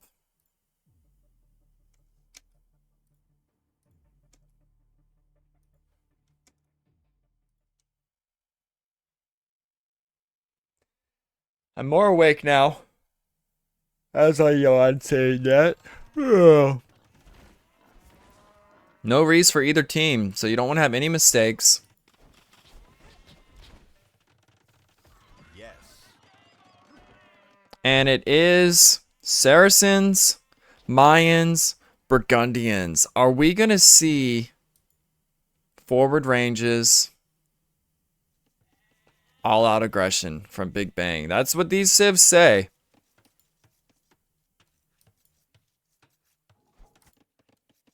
And will Raiding Party know that that's coming if that's the case?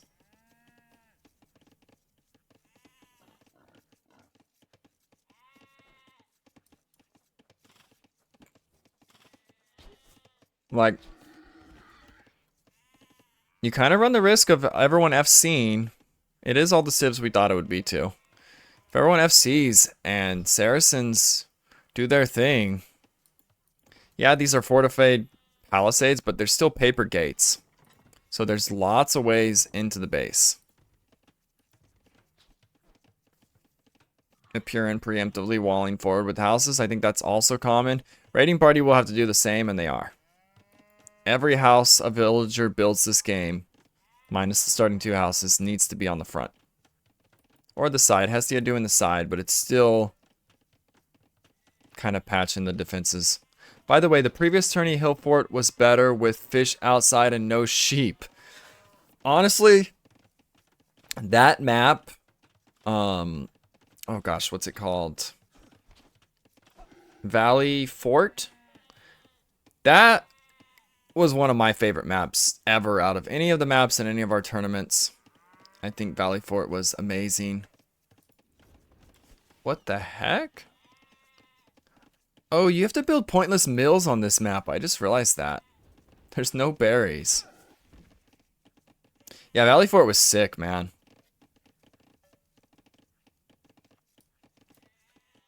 And it's nice having it up our sleeve. We can always bring it back for future tournament. I know Bob's a big fan of like new maps. But I'm a big fan of if a map's amazing, it can make a return. Like Acclivity is back in this tournament. Acclivity, Beach Fight, Team Acropolis, and Valley Fort. Those are like some of my all-time favorites. I even like Team Arena.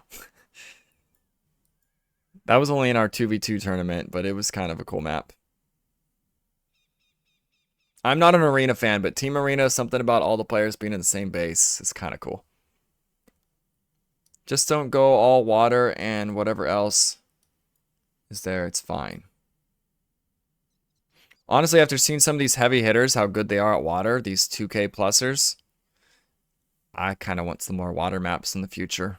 Hybrid, whatever. Not like crazy, but a little bit more than this tournament.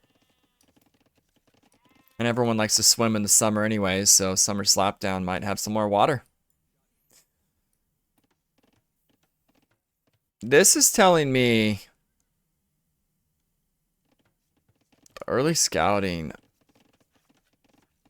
Is it going to be a castle push? Because clearly the farms are coming down.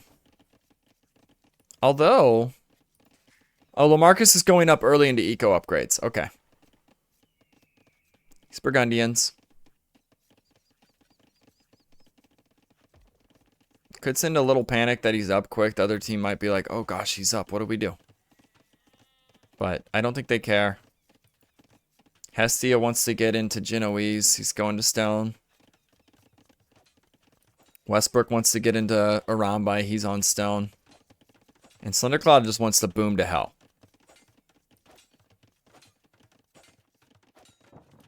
They're pressuring the gate early.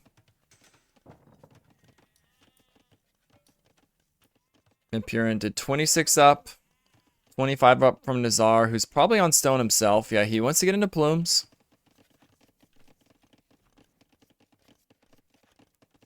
But the Impurin, this says foot archers to me. This is not Mamelukes. I mean, they're kind of hard to get into early anyways. Foot archer, castle age play. Although he's Saracens, he could just be mining gold to do whatever the hell he wants with it. I guess I'll have to bind the dock hotkey. You know what? I was joking of like foot pedals. Obviously, you wouldn't want one just for a dock hotkey, but like have like 2 extra hotkeys with your feet might be cool. So dock hotkey's always a pain, man. I just end up numbering my docks control 4.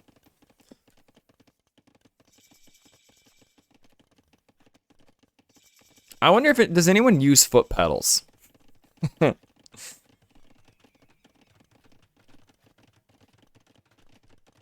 I know they're easy, like I play piano and you use your foot constantly. Ray was mentioning fish booming on this map, by the way.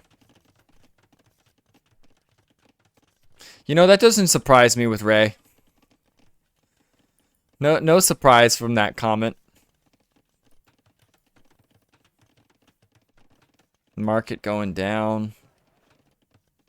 Hestia going with a 28 up.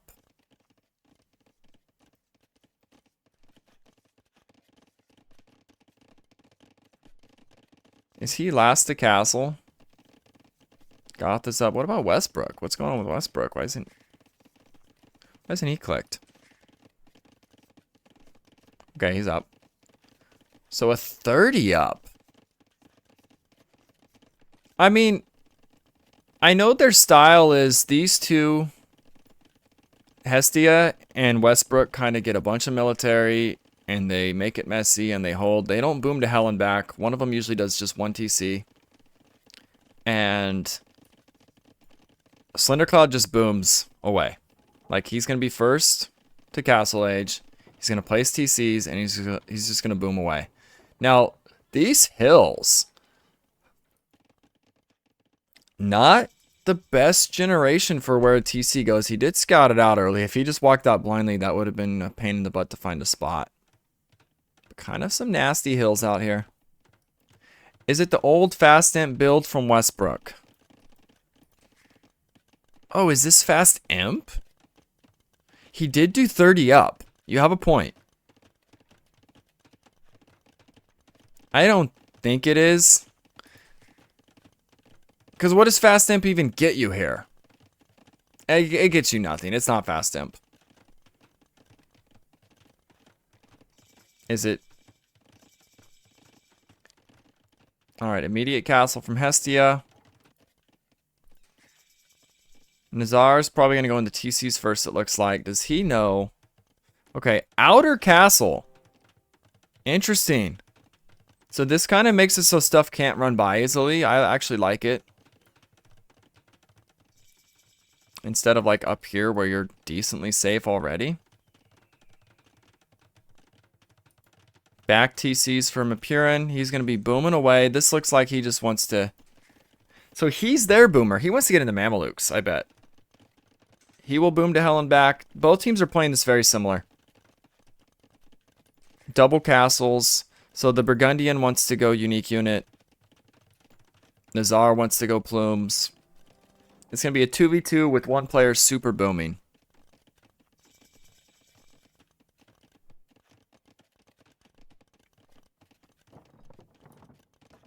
Where's the castle going, Lamarcus? Forward? Castle's going forward. I like the castles from Big Bang. One secures the middle, one secures the side.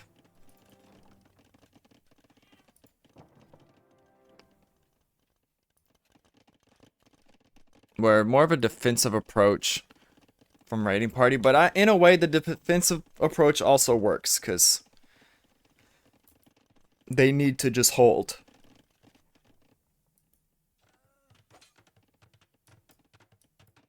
Plumes are dominating this though. That's true. They have plumes, which kill Arambai. Vil going down. Is there no loom?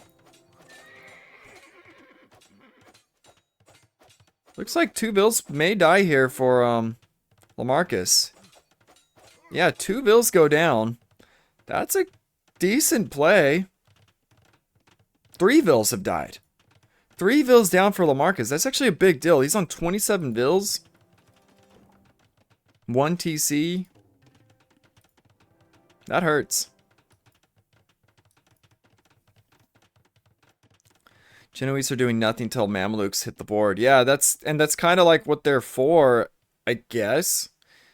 But 3 Vils down for Lamarcus is a big deal. I think that hurts a lot. Nazar is going to be annoying as hell with these plumes, though.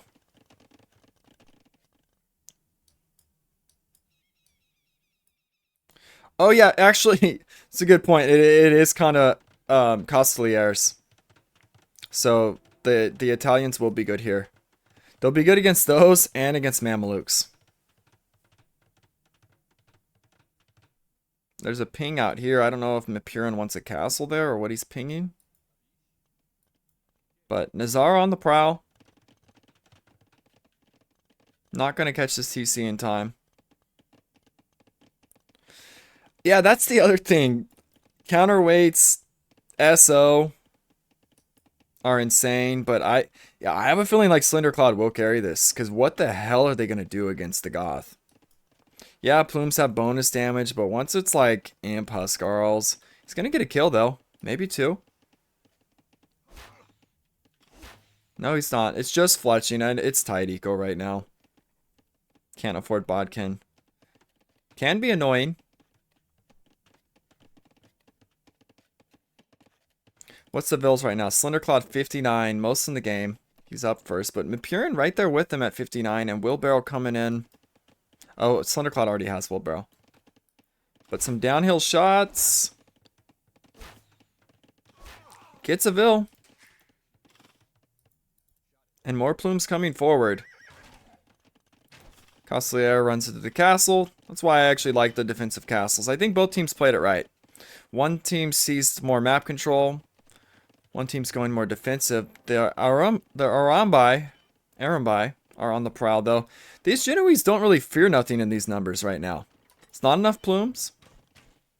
Not enough kind of Costeliers. And ballistics coming in. This is what they've done every time. Hestia goes heavy on upgrades and military and 1 TC for a while. And it's all you need. Because you just don't want to die. And I feel like he can fight both these armies, especially with ballistics. Bodkin just now coming in. Little risky to push out this far, though. And the Arambai on the back. Yeah, I don't know, man. I think Big Bang are in big trouble. And the Vil kills, huge damage being done. No reaction. So 10 Vils for Lamarcus, 11 Vils now dead for Lamarcus. There is a clean. Didn't see that. Actually want to see. I thought these would have done a little bit better here, but obviously the plumes obliterated them.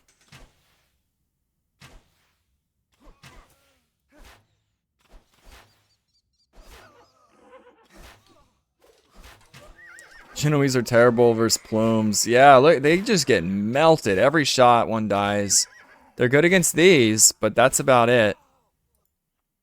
I'm going to get back to live.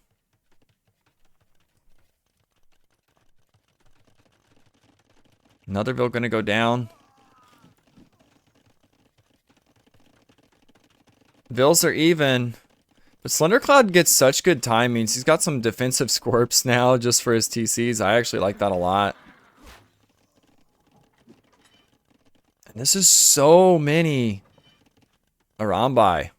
Plumes are what you want here because they can kind of... he's on stagger. He can kind of keep his distance.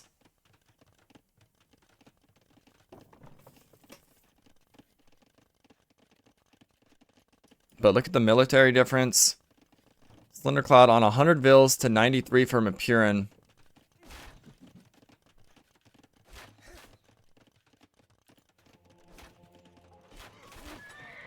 And the Goth is going... Slendercloud's going Imp very soon. And the Flood will come. Mapurin's not very far himself. He wants this building up so he can click. In fact, Mapurin I think is going to be first.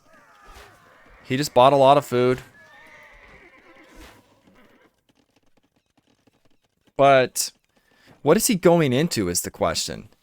Doesn't have any castles at the moment and not a lot of stone. So he's going Imp into what? I assume he wants Mamelukes. Yeah, more going to stone. I do feel like this mass needs to stay alive.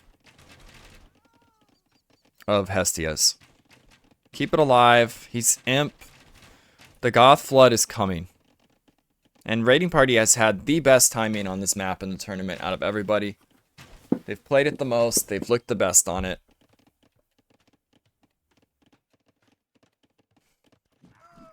Oh, and he's kind of pinched, but dude, Westbrook taking on 2 armies. The Costlier can't kill this. This game is this over already? A Raiding Party pulling the biggest upset of the tournament. Castle forward from Slendercloud. It's his first castle and there's no way to deny it. The barracks is going down. Gosh, man. Not over, but they are very much ahead. Yeah. Absolutely. The Flood is coming. The Trebs will be out soon. This is the whole eco of Lamarcus under threat. While the back can't even handle this right now. Oh no, I hate this bug. I hate how those don't move anymore. He figured it out. That is such a stupid bug that placing foundations doesn't move military anymore.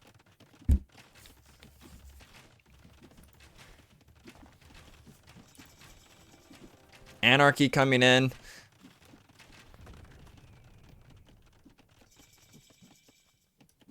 Trebs right away. They want to take this castle down. And look at this pressure. Westbrook hitting the back. He kind of reminds me of Carl, I'm not going to lie.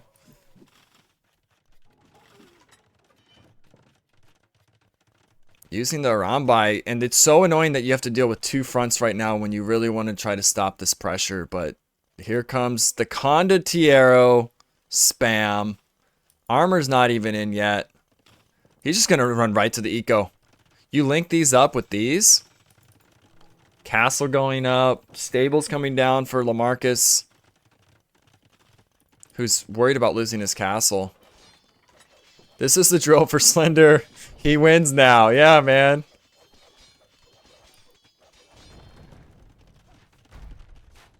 Looks like they're going to leave Hestia back to push this. He's going Huskarls and Condottieros.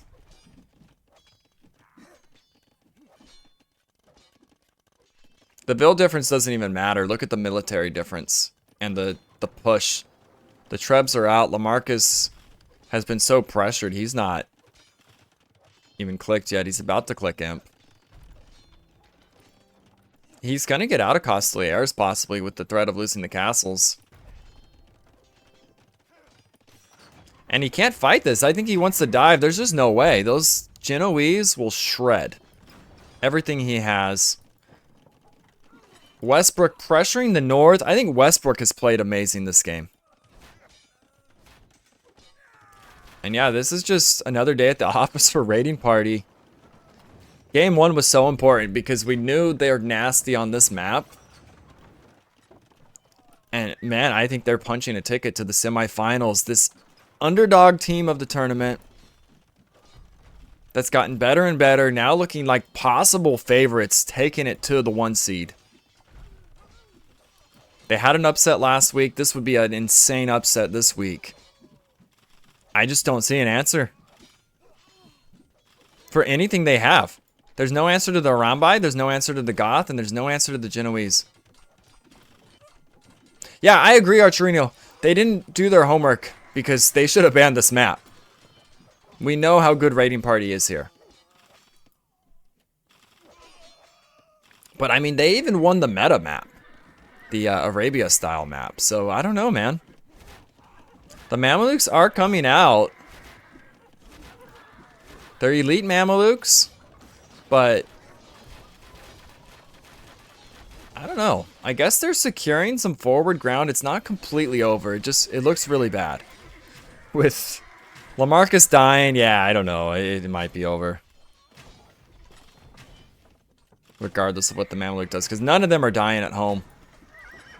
55 bills for LaMarcus. And Genoese? Where's Hestia's army at? It's all over the place.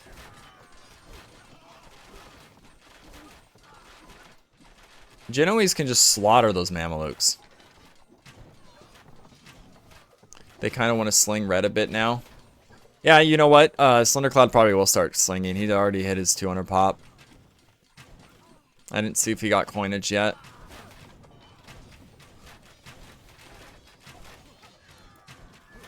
But we knew looking at the Civs right away, it was big trouble. Big problems for Big Bang. And I don't know, that's why I said maybe if you do like an early aggressive push with the archers and the Saracen bonus. Oh yeah, he needs to hit 210, that's a good point.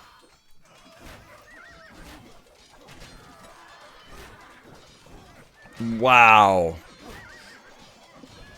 Raiding Party, you guys are amazing.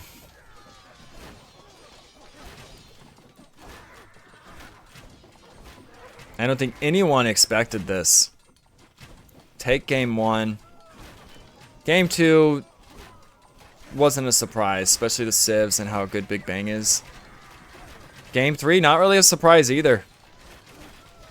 I just didn't expect them to win game 1, and that's what decided the series. At least the team that beat us wins versus number 1 seed. I can boast with that, LOL. Yeah, this Raiding Party team, I would say most improved team this tournament. Second most improved team would be the Heffalumps. But I'm pretty sure this is the 9 seed. The 9 or the 10. Taking it to the 1 seed. The team that we've all been wondering who will stop this team Big Bang. And it's Raiding Party. And Hesty even said they have the hardest trip to the finals. They even have to play Blades Angels, which have looked insane. Yeah, Blades Angels, that's the other nasty team, honestly. They've upgraded. We didn't get a good read on them the first 5 rounds because I think rounds 1 through 4, they were weaker. Like a 14-point team or 13 or something. They're trying to use this hill to, like, get some breathing room. The problem is, like, Slendercloud just smothers you with the Goths everywhere. And Westbrook, I think he has had such a great performance this game. I want to see his Eco KD. 67, Slendercloud 104, Hestia 31. They're all killing everything. Wait, that castle on Hestia's base. Oh, no.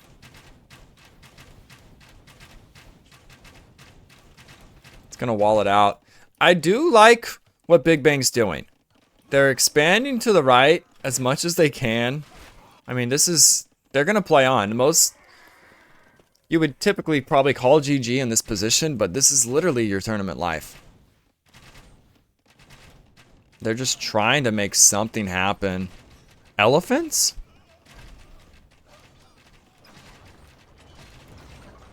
GG is called. Wow. Raiding Party with the massive upset. They have had the hardest road to the finals. And they are moving on to the semis, one game away. They're in the best of fives. Congratulations to them. Honestly, that was freaking amazing. Their whole team, their strategies, even game one, a Lowland was sick. Archerino says Slender MVP. I think Slender did his thing, but I also think Westbrook was super good this game. Like, he was all over the place. He's still in the back line. You're like trying to hold off the front, and you have him constantly. He won a fight against the Plumes and the Costeliers. Let's get an MVP pull it.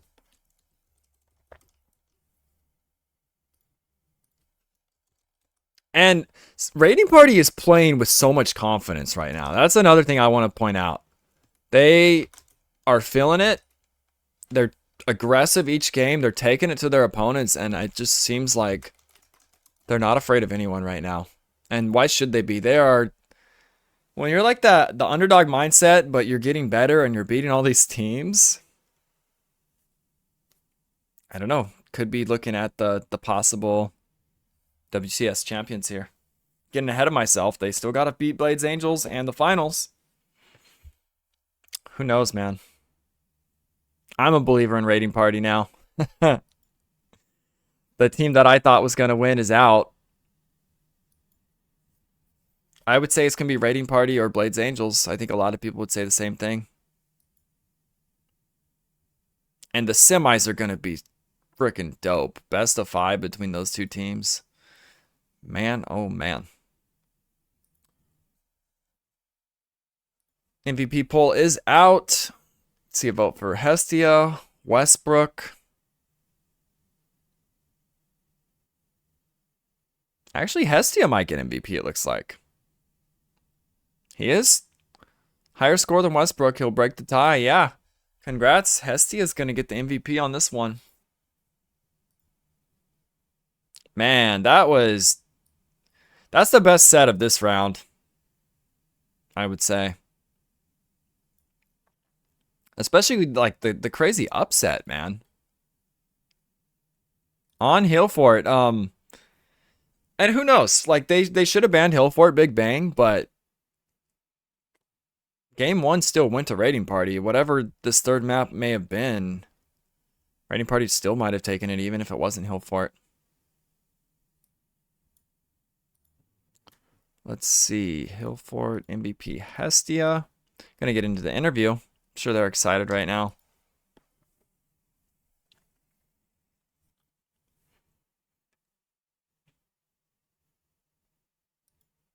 Wow.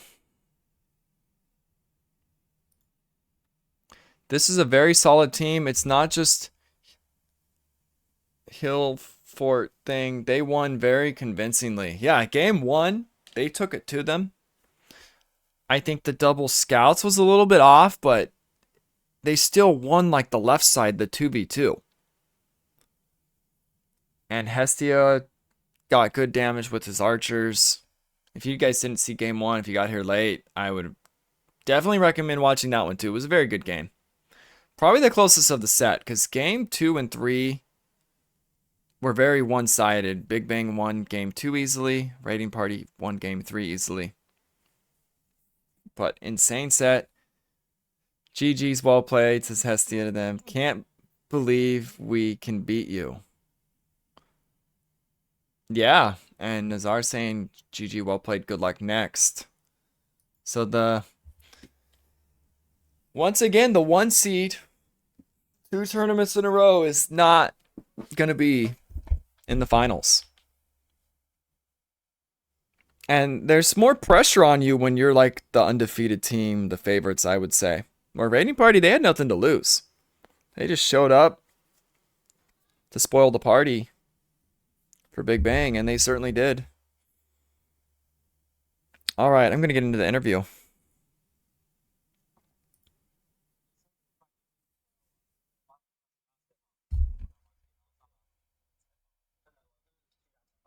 How's it going, guys? Wow. That was. Wait, what's up? Yeah, I think everyone's surprised. I think you guys are surprised. I think the 1 seed is. That was an insane set. Game 1, you guys set the tempo right away and played out of your minds and took it to this team that no one has been able to stop. So, oh, hold on. They can't hear you. Sorry. 1 second. I forgot I didn't have a co-caster today, so I didn't set up I can hear you. No one else can hear. 1 second. Sorry, I mean, did you hear my teammates? Yes, I can hear them. Okay. And everyone can hear you now. Nice. Cool. Yeah, what I mean is we researched their drafting before, and we found that they really like to play double scouts on open land maps. And Hindustanis, Khmer and Burrs are their favorite civs.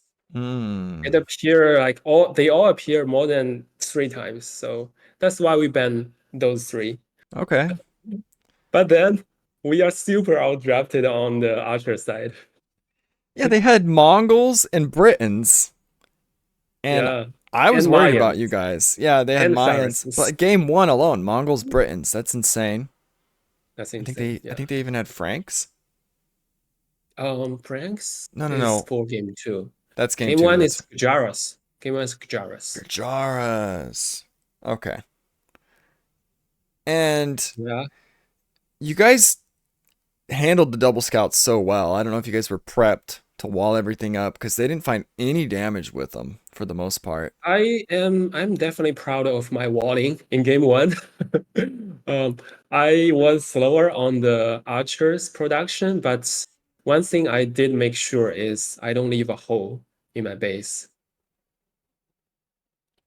Yes. And you were that would have been huge if those got in to you or Slender. He did a good job too. Oh yeah, Slender. That's where I had a mistake. I didn't notify him about the scouts leaving my base, so I guess he took some damage from Lolites. A little bit, not much. Not much. Yeah, he is good at defense, I know. Yeah, and Westbrook on the left side, you guys got great damage too. Nazar was heavily pressured that game, and you kept hitting the pocket and your guy. I thought the Mongols should have went fast archers and not scouts. Yeah, I actually expected fast archers too.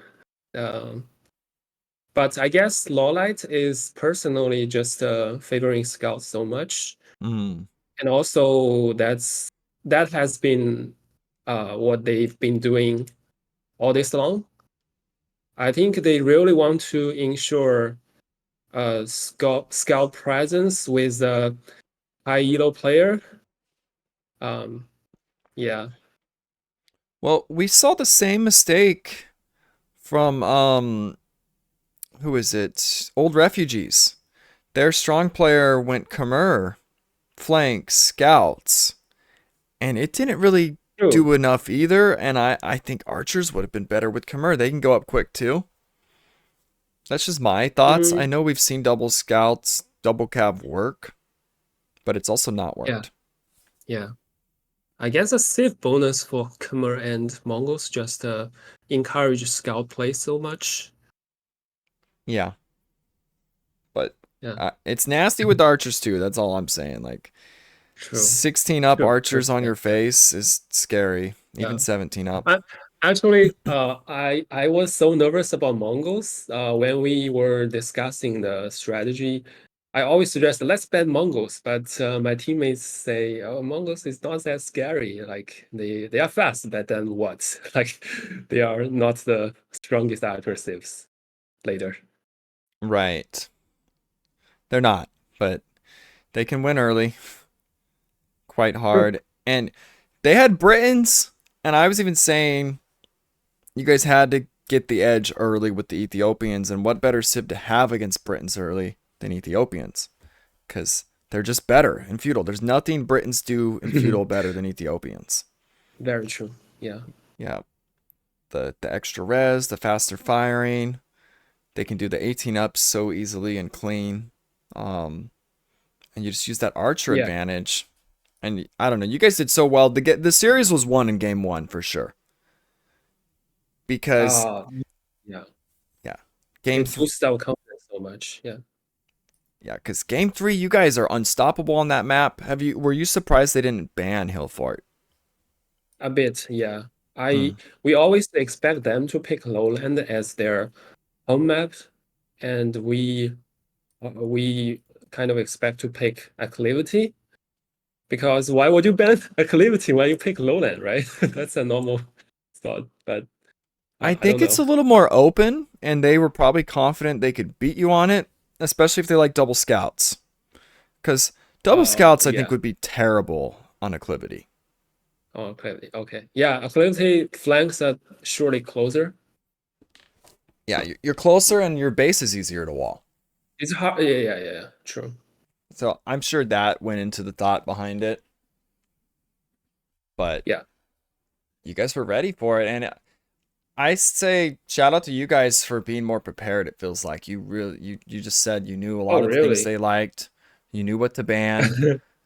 They didn't even ban Goths. So they didn't know that Slendercloud has just been massacring people on Hillfort with the Goths. But Yeah, it I uh-huh. think Goths really depend on what civ they pick.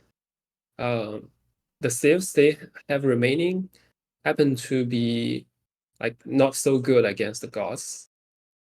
Right. We looked at the civs and we knew they were in trouble.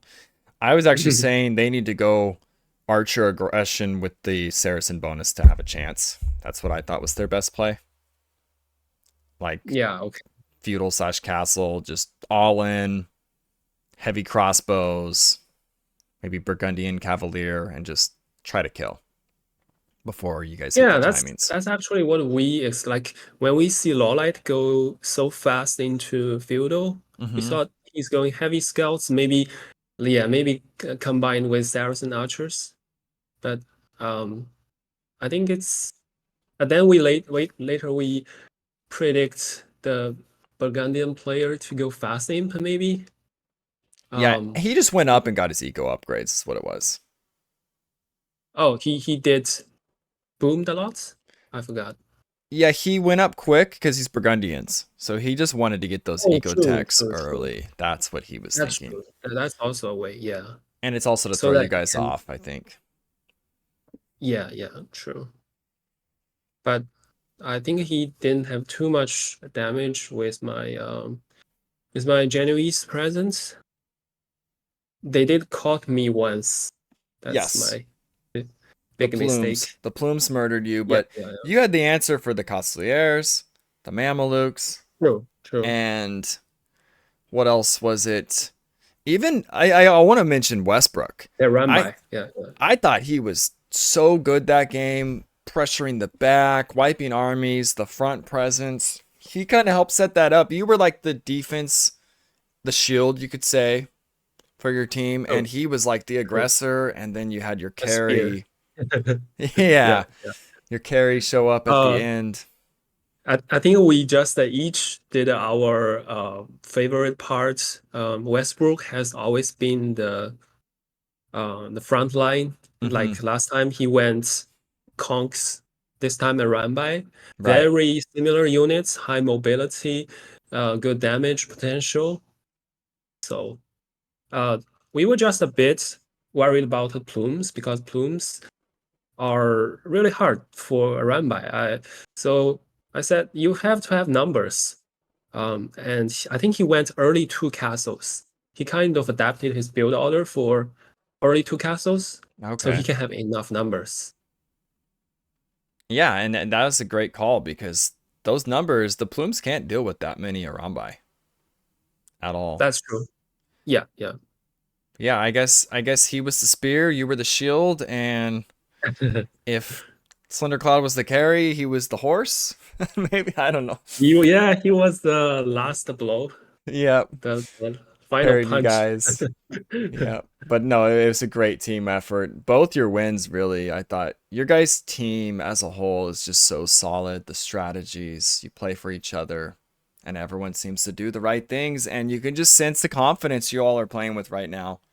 Taking it to the Yeah. 1 seed here, even with nothing to lose. And now you're in the Wow. semifinals. So congratulations, Hestia. I know you're still surprised. We had a conversation. You thought your team probably wouldn't make it. I'm like, who knows, man? You got nothing to lose. You guys have played great. Like, just keep doing what you're doing, and you guys might be in the semis. And here we are. Here we are. Let's go. Yeah, let's freaking go. But congratulations. I'm sure this win feels amazing, and I'm super looking forward to seeing you guys next week against Big Bang. I mean, against Blades Angels. Big Bang again. No. Yeah, Big Bang again. Nah, against Blades Angels. But great job. Good luck next week. Thank you. I'll see you guys later. See ya. See you later. Alrighty. I'm not gonna lie, I'm super happy for Raiding Party right now. Big Bang, you had a great run. Unfortunately, it had to end, and you guys played amazing this tournament. You beat all the top teams. I think Raiding Party was that curveball that sort of threw them off and knew how to beat them, did their homework, and in a way, strategy prevailed with the bans, just all around. This Raiding Party knows how to beat teams. I'm curious to see what they do against Blades Angels, because they will do their homework for them too. But that's another nasty team. If Raiding Party somehow wins this whole thing, it'll be the hardest route and the biggest upset and underdog story we've ever seen in our tournaments. You can't not root for them. I know a lot of people like Blades Angels too. That's another very fun team, creative, great personalities. Man, that is going to be a super sick best of 5 semis next week whenever it happens. Now, Ray, you said we 14 and 30 to Hydor. That's not to do with this tournament, right? If I'm not mistaken, I think you guys play tomorrow? Unless I have it wrong on my end. For me, it shows... Yeah, you must be talking about something else, because I see 12 p.m. my time, Monday, your match. Which would actually be 2.5 hours from now. Yeah, you must be talking about something else. But, hot damn, that was a banger set. No, nothing to do with the tourney. Okay. But you guys play tomorrow. We'll look at the brackets right now. Get them updated.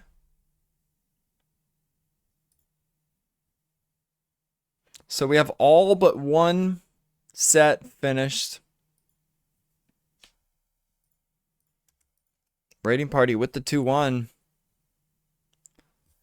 Semis will be best of 5s. Raiding Party against Blades Angels. In a way, Raiding Party might be the underdogs again for that with how strong Blades Angels have looked. But I don't think there's much of a difference. Their strategy can help win. It's best of 5. Anything can happen. Heffalumps against 3 boys, 1 trophy. You're saying Heffalumps should win. I don't know. It's the 15 against the 10 seed. And Shishkin's team is very strong. I've been saying Raiding Party Heffalumps are like the 2 underdog stories. And imagine if they met in the finals. No one would ever expect that out of all the teams. I think it's very unlikely that they both make it, but they're both getting so much better as this goes on. And on the rise. Who knows? Stomp is still in there. They could very well make the finals. We'll see. Heffalumps, not that much of underdogs for me. It's just they had some hard matches. Number 15 seed doesn't mean they are number 15. I just got here. Can you guys replay the entire set so I can watch? RC, I don't even want to spoil it. You might see the scoreboard right now. But this set was incredible. Dogfights in the finals. Yeah, I don't know who's going to win this whole thing. I think the top is favored, but Big Bang was favored to win. And they're out. So who freaking knows, man? Nah, we're just a bunch of idiots. Well, I think last week's win was so important for your team, Hydor. It woke you guys up and showed, you know what? We can maybe do big things in this tournament. And I think Ray even said his goal was top 8. But I would have my sights on top 4. Just got to win one more game. You got a tough opponent in Shishkin. Prize pool, by the way, is currently at $435. I will have the stats caught up before the semis, so we can actually look at the leaderboards, look at the stats for the final matches, the KDs and all that for the team stats, what civs have done the best on what maps. I think I just finished round 3, but I'm going to try hard to finish 4 and 5, and then the knockouts won't be hard. It's a lot less teams to catch up. I already know I'm going to be Shishkin's punching bag tomorrow. Yeah, it's not fun facing someone like that, but sometimes the 2v2 prevails on that side like it did today. Westbrook and Slendercloud took it to Nazar and Mapurin. And who knows? Anything can happen. The final match is tomorrow, guys. It's in about 26 hours from now. So I guess that's a whole day and 2 hours from now. We will have the final match. And this may or may not happen. I really want the semis and the finals to be next week. Well, I guess it's Sunday. This week. If possible. I mean, it might end on like a Sunday. But if they could all be played like Friday, Saturday, Sunday somehow, or even throughout the week, and then the finals. That's what I'm hoping. We'll see how the scheduling goes. It's the plan. But if we have to add another week, we will. But I really hope it just all wraps up this week. Because we only have 4 games to go. We have the final quarterfinals, we have the 2 semis, and we have the final. And waiting a week just for one game, it's just not as cool. A lot of these tournaments close out the semis and the finals all in the same weekend. That's what we're hoping to do this year and moving forward. It's kind of a test run to see how the scheduling works out. And that'll be what kind of decides if it happens or not. But it's been an insanely freaking good tournament. The best one so far. Oh, you already said that. And tomorrow should be a banger too. I think it's going to be a great... I'm calling game 3 tomorrow. It will not be a 2-0. At least I believe it will not. And there's been a lot of 2-0s in the knockouts. There's been 1, 2, 3 games have gone to game 3. Some of the 2-0s have been close. But I think it's going to get closer and closer as this whole thing wraps up. I'm your host, Spencer. Here at the AoE 2 Underground. Gonna find somebody to raid. Our set was 2-0. Wait. Yes! Your set was a 2-0. No, I said most of the sets have been game 3s.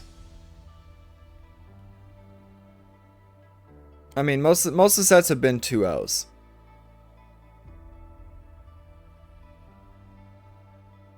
The Les Newbird set, you mean? That was a 2-1. Oh, did I?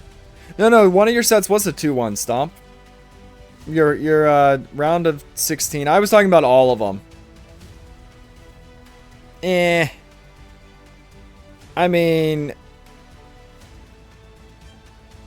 I would not count that as a 2-0. I think you guys were losing game 2. I'm not going to lie.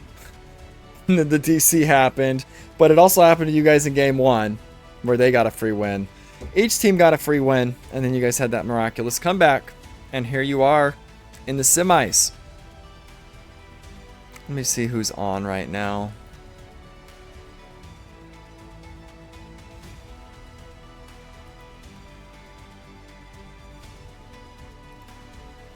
Stomp vs. Les Newbers was basically a 1-0 with DCs. Yeah, it was. It was 2 offsetting games that we'll never know what would have happened. The game was crashing a lot at the time, and there was no way to freaking do restores, which aren't the player's fault. Ornlu sounds familiar. Ornlu AoE.